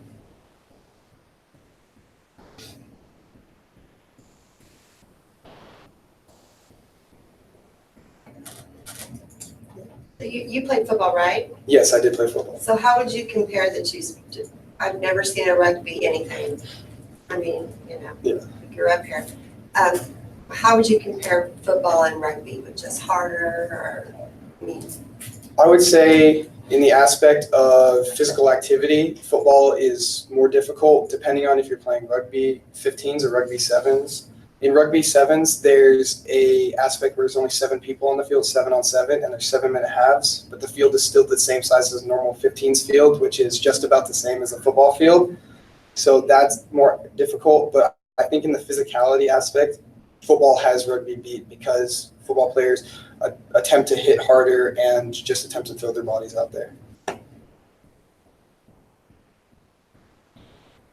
You thought of, are you planning in direction of having a career like in coaching or anything like that, or what are your thoughts on the future? After I participate at Lindenwood University, I plan to eventually later on in life coach after I have fulfilled my career in rugby. If I can eventually make it to the pros, which is known as the MLR, I intend to follow that path. But with the current aspect, I anticipate just coaching youth rugby later on in life. This is a rugby ball. Yes, that is a And it's rugby a lot ball. bigger than a football, right? Yes, it is. It's roughly the same weight, but it's just a lot bigger because of the way we pass and the way that we can kick virtually anytime we want.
All you have to do is get on YouTube, spinning rugby. One of the comments rugby teams actually is the New Zealand All Blacks, and they are really fun to watch.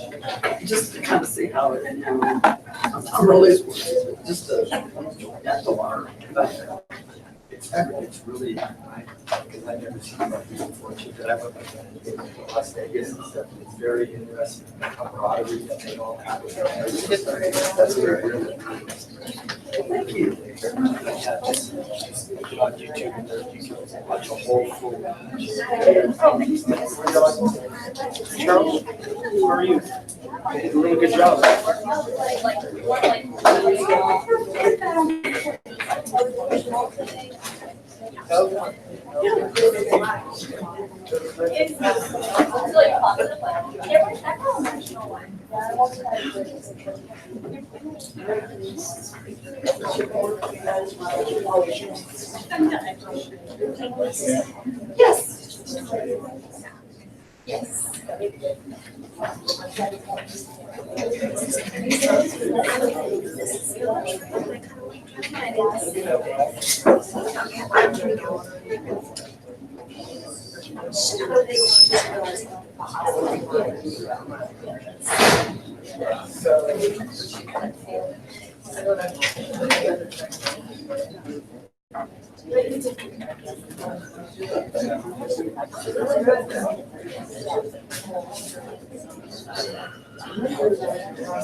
already know exactly how I'm gonna start this year presentation. I do.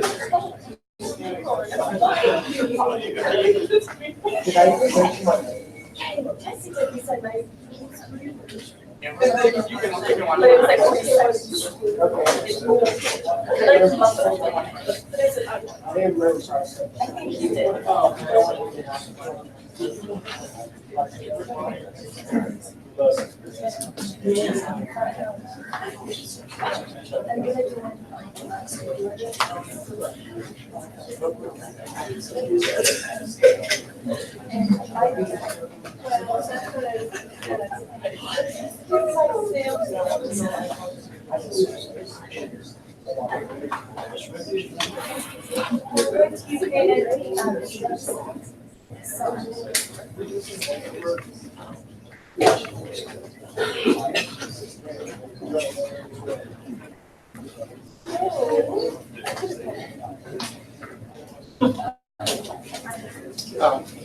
Set up? Yeah. That's a lot of people.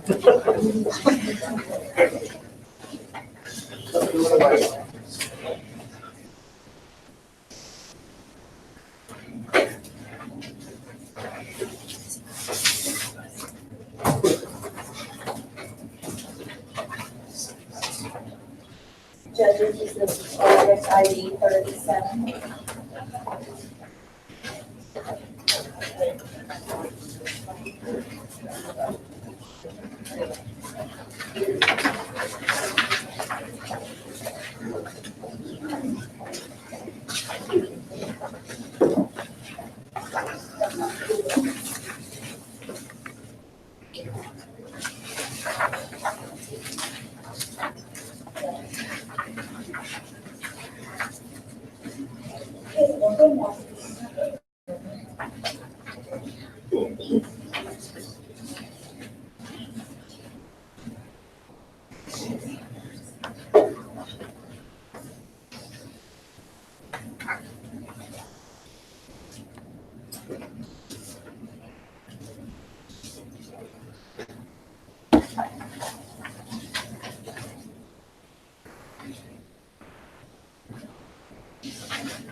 Attention.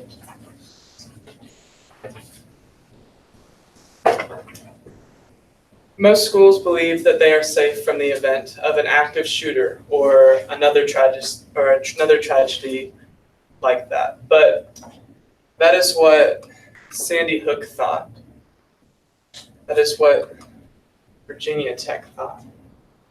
That's what Stoneman Douglas thought. And if we are going to create a future that is safe for the future of our youth in schools and secure for their education and learning environment, we need to change the way that we look at security. We need to improve security at schools through a number of tactics and by changing the overall environment for these students so they have an adequate mental health support, new strategies at school for good evacuation, secure entryways, and video surveillance throughout the entire campus. That way, if anything goes wrong, it can always be seen, and we are always filtering in who can and can't enter our school, and students feel comfortable approaching the staff and asking questions and letting loose their emotions that are pent up from all of the drama throughout their home lives as well.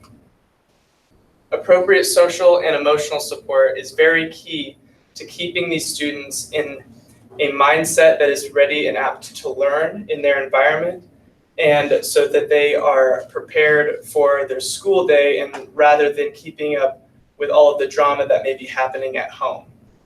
This includes approachable staff, which is very important for the students to feel comfortable in approaching them when they have a problem, rather than letting their anger and emotions loose in other ways that is unhealthy to them. Adequate mental health support is also very important. It goes right along with approachable staff. Adequate mental health support has to do with the support that these students receive when they have issues with their mental health, and they have someone that they can always go to when they're in a time of need.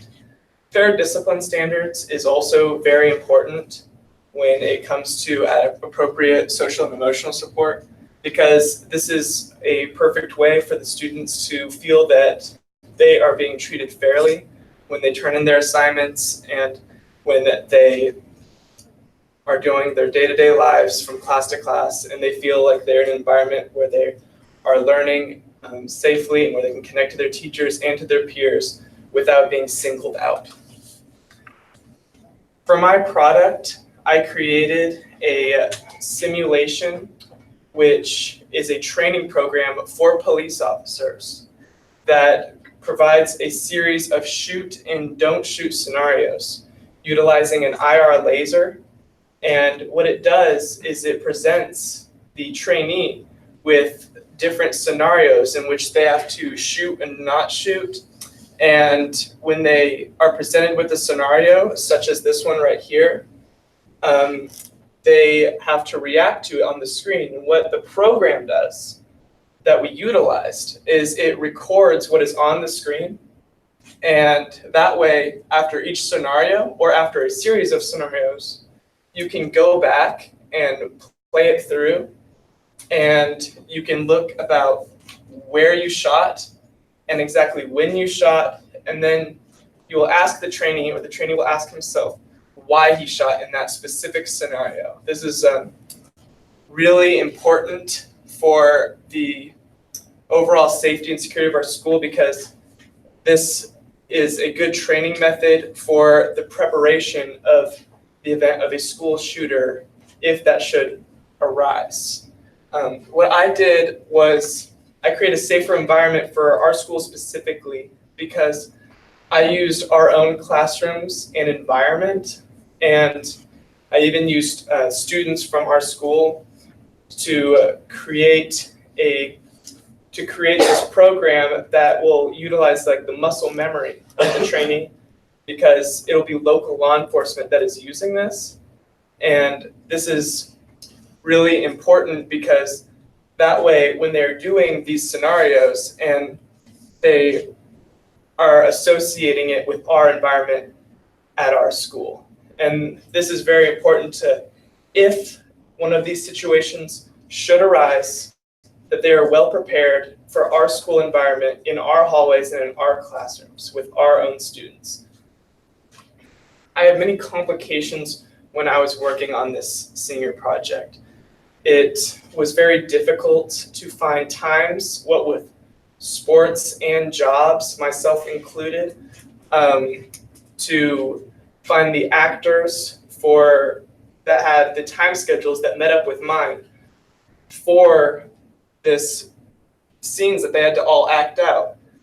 This was very difficult for me, but I found a certain group of students that were eventually willing to participate in this, and I found a good group of them, and it all turned out really well. Another problem was finding students that were willing to act out in these scenarios, because many of these students felt that they were not good actors, but it took some convincing, but eventually I could convince everyone that anybody can do these scenarios. They're very simple, and they will be very helpful for our school, and it will be a good time. Also, it was hard finding the appropriate amount of mentor hours. This was a problem because my schedule was really busy, as well as the fact that one of my mentors didn't run on the same schedule as the teachers at school.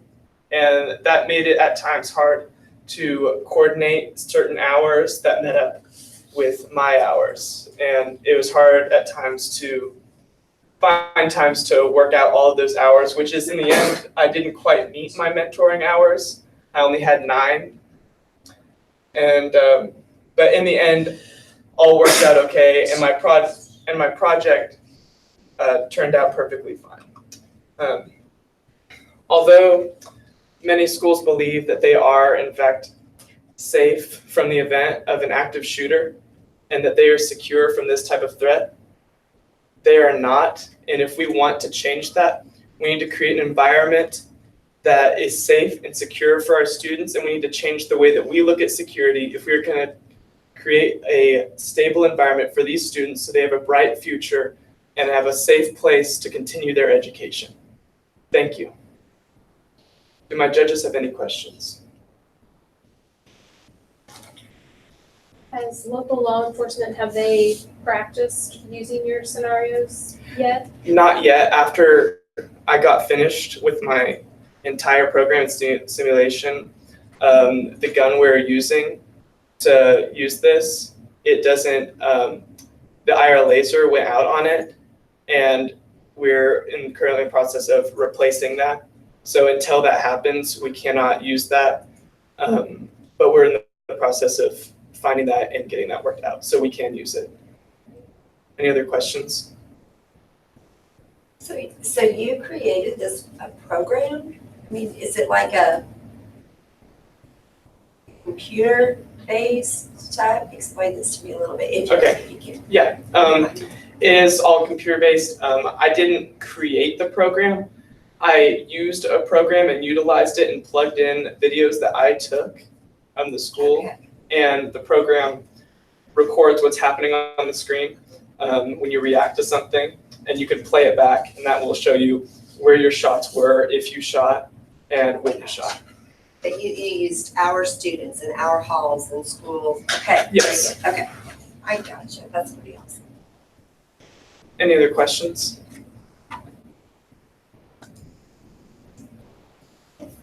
Thank you so much for your time.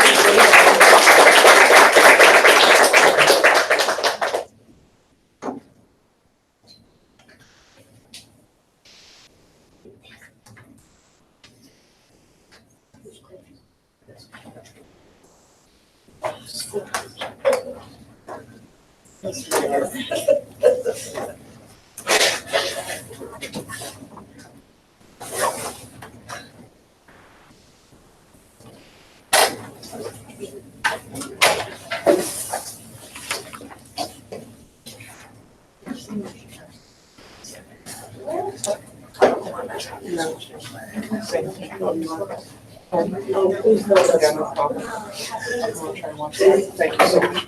We're probably ready to go.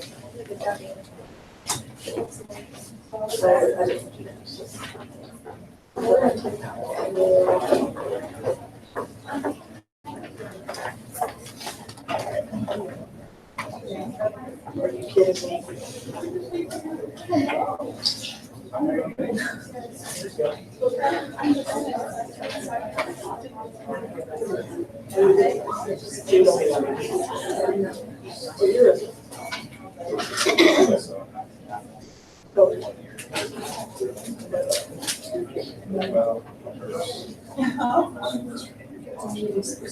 Well, that's probably a good thing. So, Just driving, right? I would like to drive. Yes, you're driving. A Camaro. I just asked that, I can go first.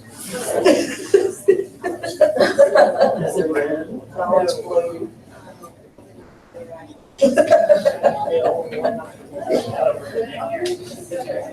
I always want to drive one, but I don't think it's a good vehicle for me.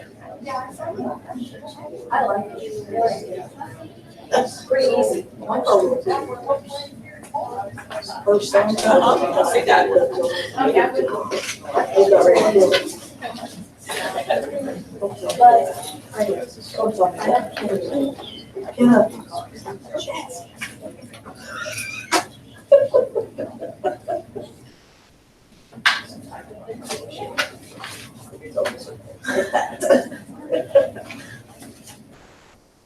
He just made it work.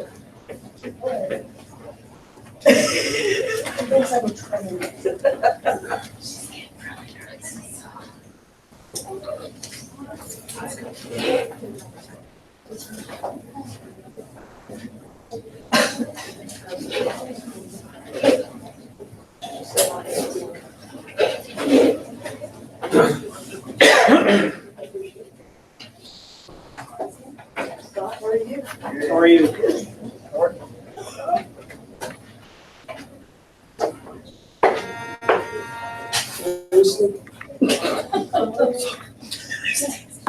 It's your son.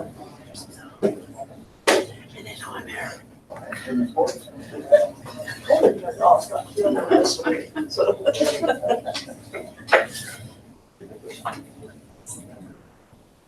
Really?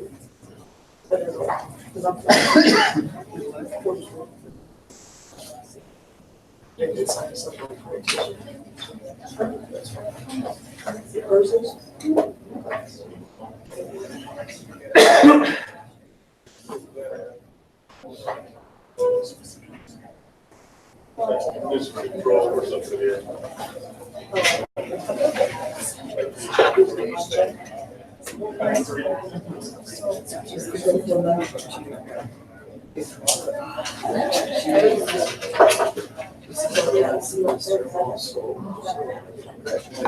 Yeah. And then,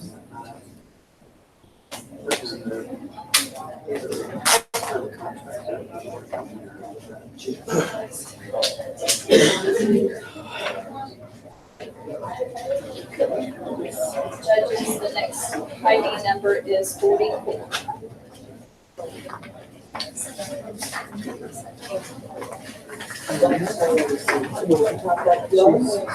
Wow, that was so good.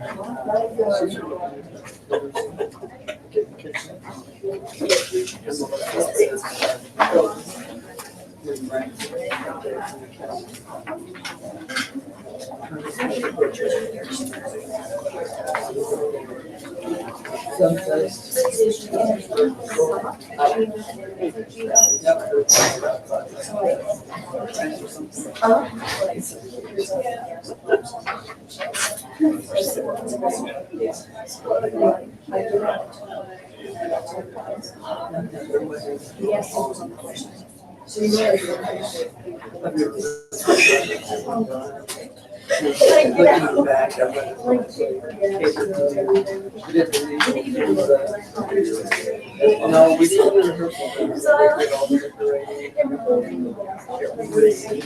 Friday,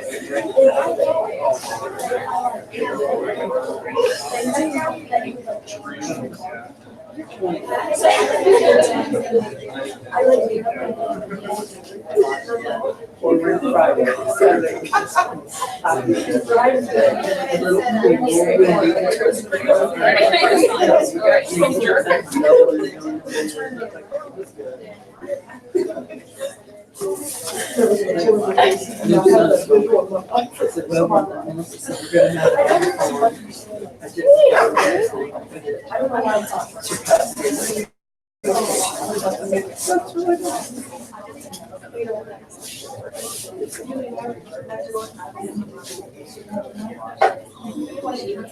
Oh, yeah,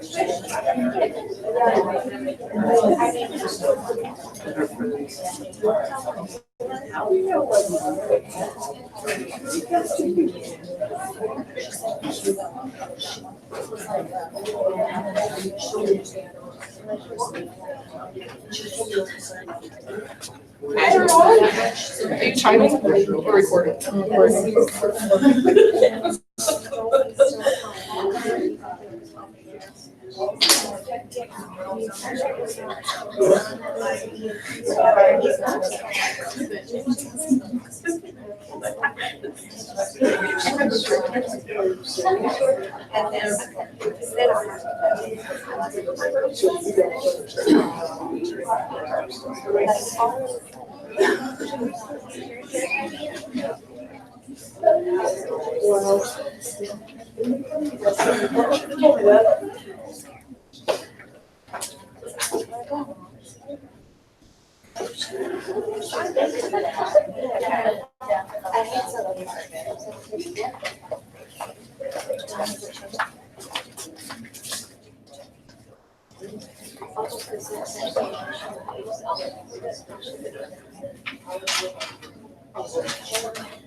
My judges ready? Ever since 7th grade, I've been dealing with major depressive disorder and anxiety. And for a couple years, I thought that this was just mostly a phase and that it would go away and there was no harm.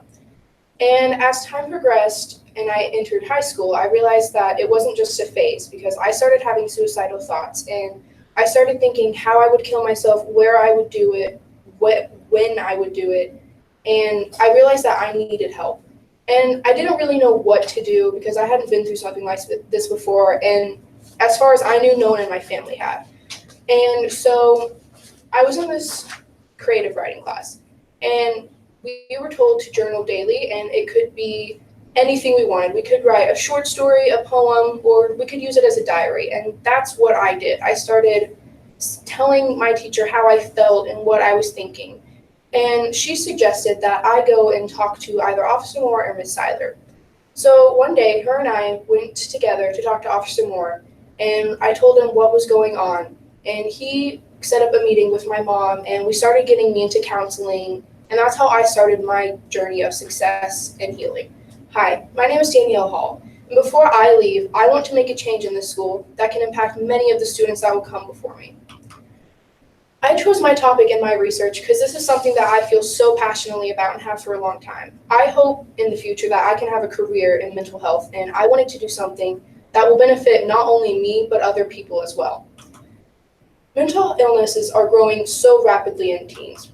For just depression, it's 2 million teens that say that they have some sort of major depressive episode at least once a week.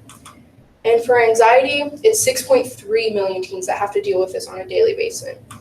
And in 2015, they did a survey in America, and it said that 3 million teens had said that they felt suicidal or had a major depressive episode in just 1 week. So mental health and academics are very closely related, especially in teens. Some of the highest stress factor in teens come from school, such as having to memorize things for tests, worrying about their grades, and having to deal with other students with bullying and drama.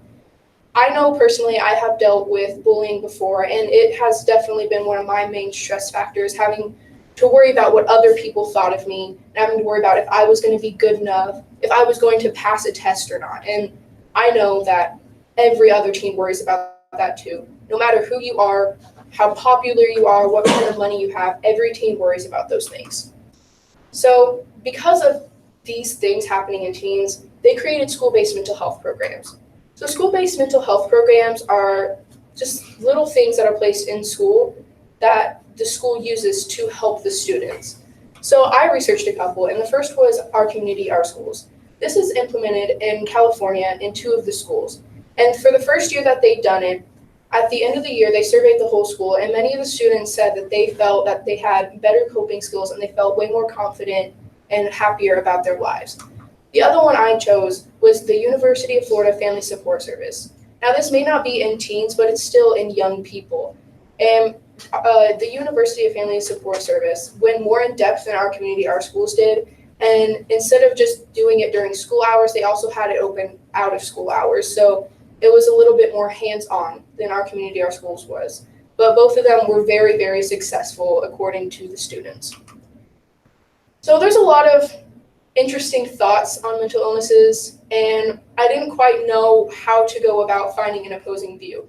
So thankfully, I found a book that was quite literally titled The Opposing Views to Mental Illnesses. And on the first page, it said mental illnesses are not real. And I read this and I laughed because how can you tell someone that mental illnesses are not real when people face this every single day of their lives, and there's so much study gone into it. So after I read that, I just kind of blew it off, and I found it funny, so I had to put it in my research. And the second one was that it's not the school's job to take care of this. And I understand that teachers are not paid to sit and listen to me cry about my problems. But I am so thankful to have a home where I know I can talk about anything and I'm supported, but not every student has that. Some students only have school and they don't have a good support service outside of home. And for some people, school is their safe place, and it's the teachers here who are like their parents. So yeah, you might not be getting paid to listen to me cry, but I feel as a teacher, you take on some sort of responsibility for these students because you're like second parents to a lot of us. So when I was researching, I was still at a loss of where I was going with my product. I had tried a couple of things and they got turned down. And so I kind of just had to go with what my research was telling me. And I knew I wanted it to be over mental health in schools. And as I started researching more, I was researching a lot of the school-based mental health programs. And that's how I kind of realized I wanted to improve what we have here. So my product may not seem like a lot, but for me, it was a lot, and it was a very great thing. I started out by giving a presentation to the threat assessment team. This consisted of Mr. Schmidt, Ms. Clary, Ms. Hopper, Ms. Seiler, Ms. Holder, Officer Moore, and Coach Carter. I talked to them about my experience with the school and how wonderful it has been, because this, besides my mom, this has been my #1 support system. And I talked about how thankful I am for that. But then I also talked about how we could improve and how the teachers could improve. Because what we have here is great, but like all things, it can have improvements. And I wanted to do that. I wanted to give back because you guys have helped me so much. So I wanted to give back and give you some feedback. And so during my threat assessment speech, I also showed them an evaluation packet. This consisted of pretty much just 2 items. One was a paper for the teachers. It had a list of questions in which you would ask the students, and that kind of helps you just assess where they're at and how much of a crisis they're in. And the other paper was a paper that actually Officer Moore originally had, but he asked me to revise. So this is the first paper, and this is just what the students, well, the teacher would ask the student. And it kind of tells you if they're high risk, if they're low risk, or if it kind of just tells you what actions you need to take. And the second one, this is the safety plan. So like I said, Officer Moore originally already had one, and he asked me if I could just revise it as I saw fit. So the first thing I did was add the numbers. I wanted to add the numbers of the suicide prevention hotline, the crisis text line, MOCARs, and behavioral health.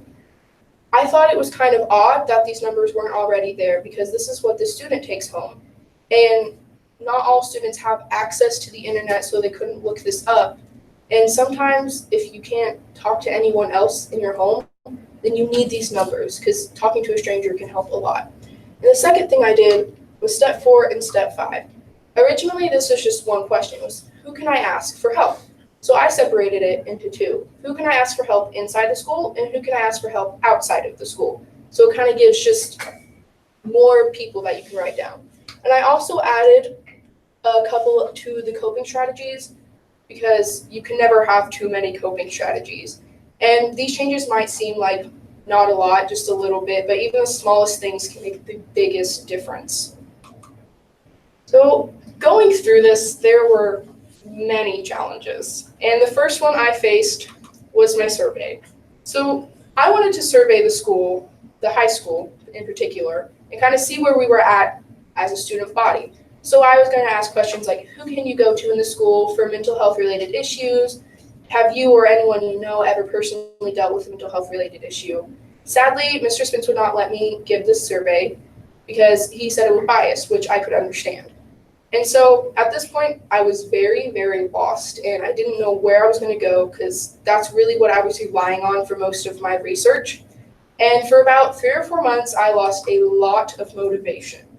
I didn't want to work at all. I just ignored what was going on. I hardly talked to my mentors because I said, well, if this isn't going to work, then I'll just save it till last minute. Thankfully, around January, February, I kicked it into gear, and as I began to work more and I worked through my issues, I really got into my product, and I loved every second of it. And so the last one I faced was being willing to open up. I've had to open up to you guys. I had to open up to the threat assessment team, and the only 2 people I'd really talked to that were in that room were Officer Moore and Ms. Seiler. So I've had to be willing to tell my story and possibly face judgment from people, and I've had to learn to not worry about what other people think because this is my passion and I want to get my word out there. And once I overcame all of those things, it's honestly just been a great experience because I've learned a lot about myself and a lot about this school and other schools.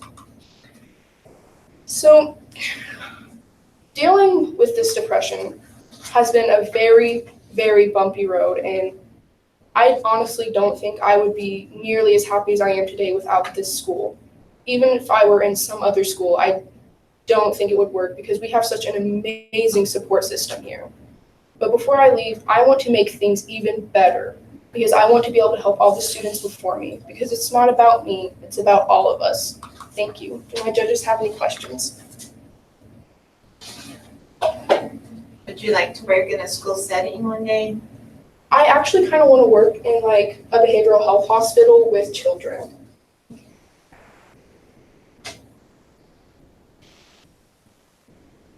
Have you noticed like other students, have you like talked with other students about all Yeah, of this? and I've talked to previous students as well and kind of just got some ideas. And honestly, I've gotten a lot of good feedback about what we have because all of the teachers here are supportive and a lot of students have great relationships, at least with one teacher here.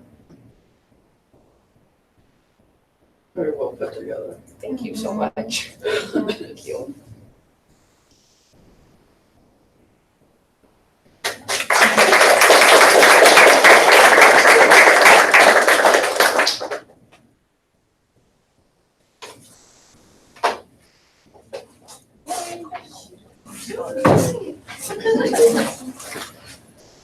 Thank you guys so much for your time. You did a great job. You. Thank Thank you.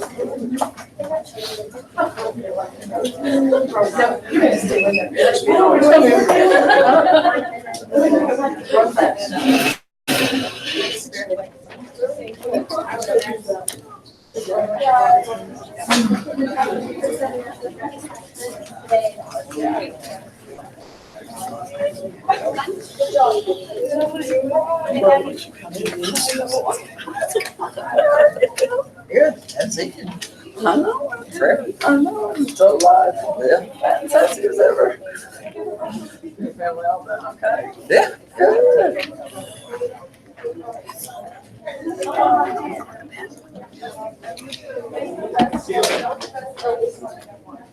I don't know.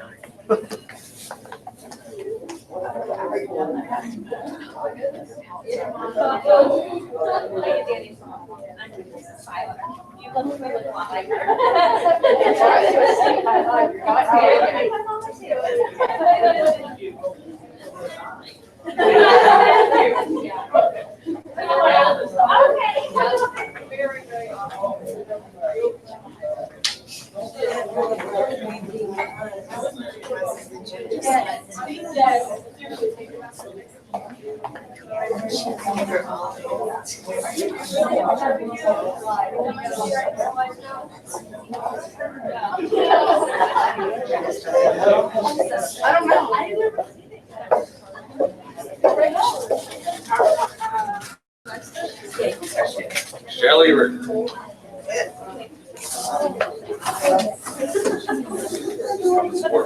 if I had to follow that paper to redo it, Yeah, I don't know. I was calling my. it was fast. How would you? I just said. Really easily. Good. Let me bring that to you. Because I can't uncheck my score. Should I hit exit here?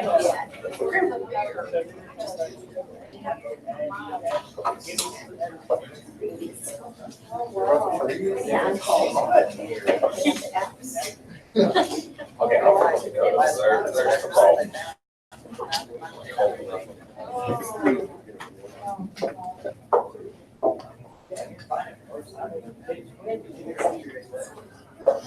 Well, I didn't know anything about it.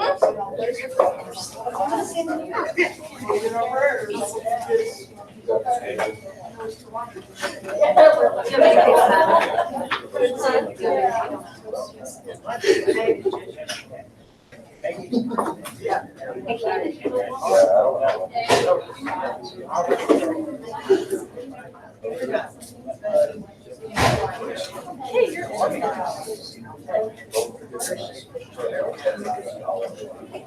Yes.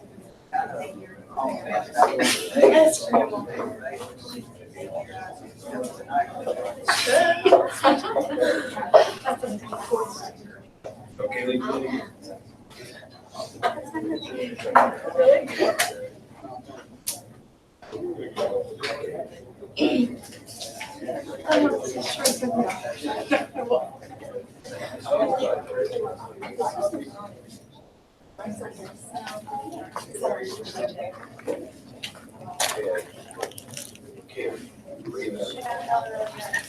Kind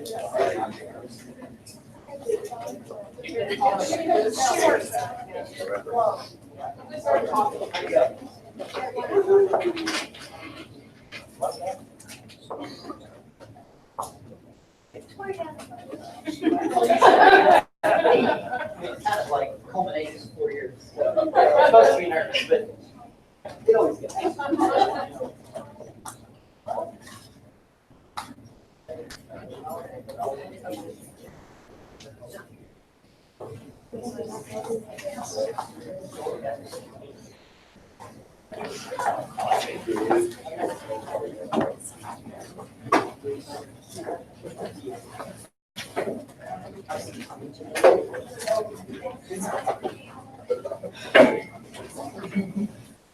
Judges, this is project ID 31.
Are my judges ready? This is Victoria Moss. She is a victim and survivor of human trafficking. She was trafficked when she was only 19 years old. She was trafficked for 3 years. She was eventually rescued when she was able to escape one day whenever she got out onto the side of the road and a car drove by and picked her up. They just happened to be lifelong friends of Teresa from Cedar Mountain, and that's where they took her and she recovered. Good evening, my name is Kaylee Scrimshire, and for my project, I wanted to educate more people on human trafficking. Human trafficking is a serious issue our society faces today, and we all need to become more proactive at finding solutions to rid our society of it, become more aware of it, and help rehabilitate those who have fallen victim to it. What led me to this topic? When I started my project, I knew that I wanted to do something involving giving back to others, and Cedar Mountain was mentioned to me, so I knew that's what I wanted to do my project around. Originally, I wanted to do a fundraiser, but when I talked to Teresa, she said she had always wanted to give the girls a dance, so that's what I did.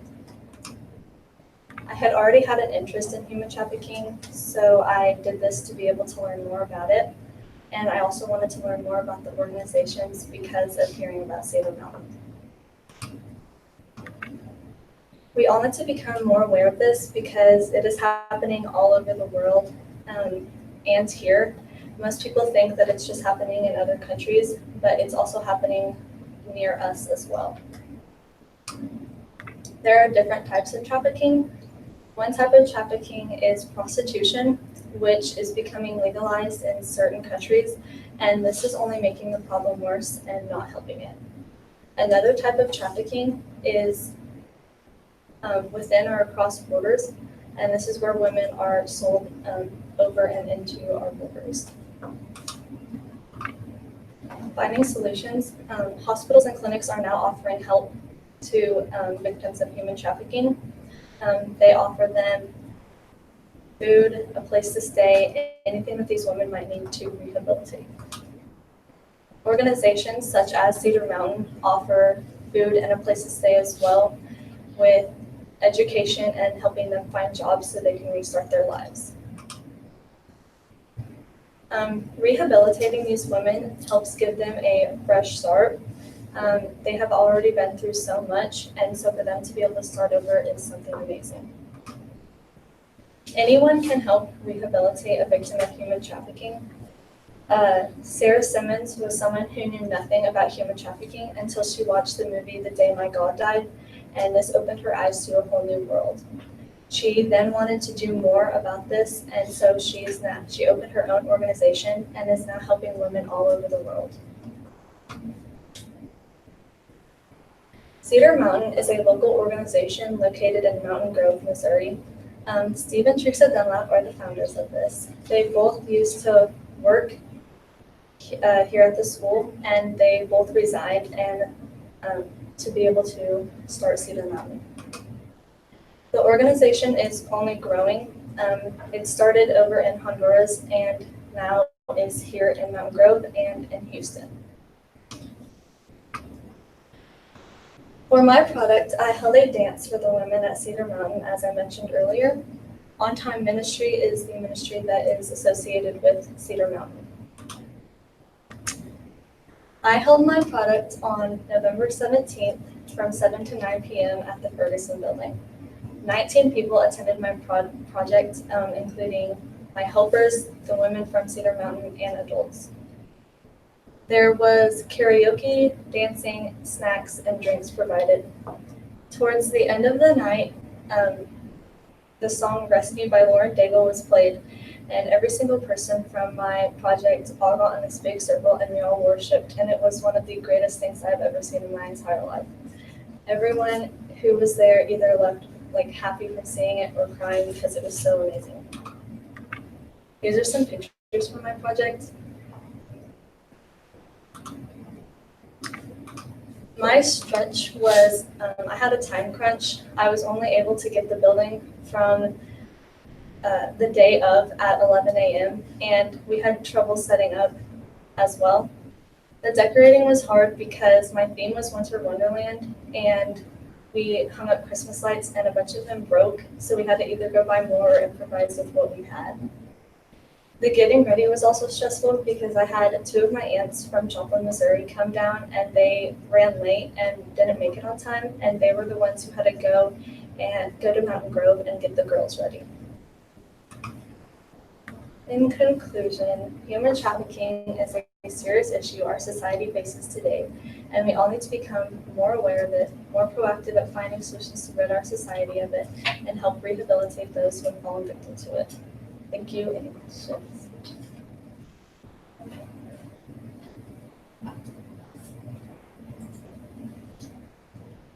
Are you wanting to continue kind of trying to help out in similar kind of, ministries and those kind of things for people?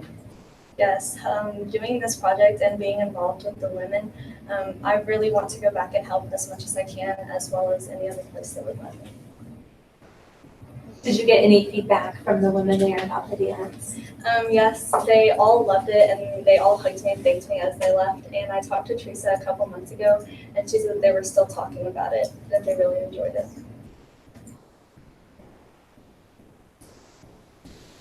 Do you think they'll have more dances? I hope so. I hope that this can continue and people can do more for them as well.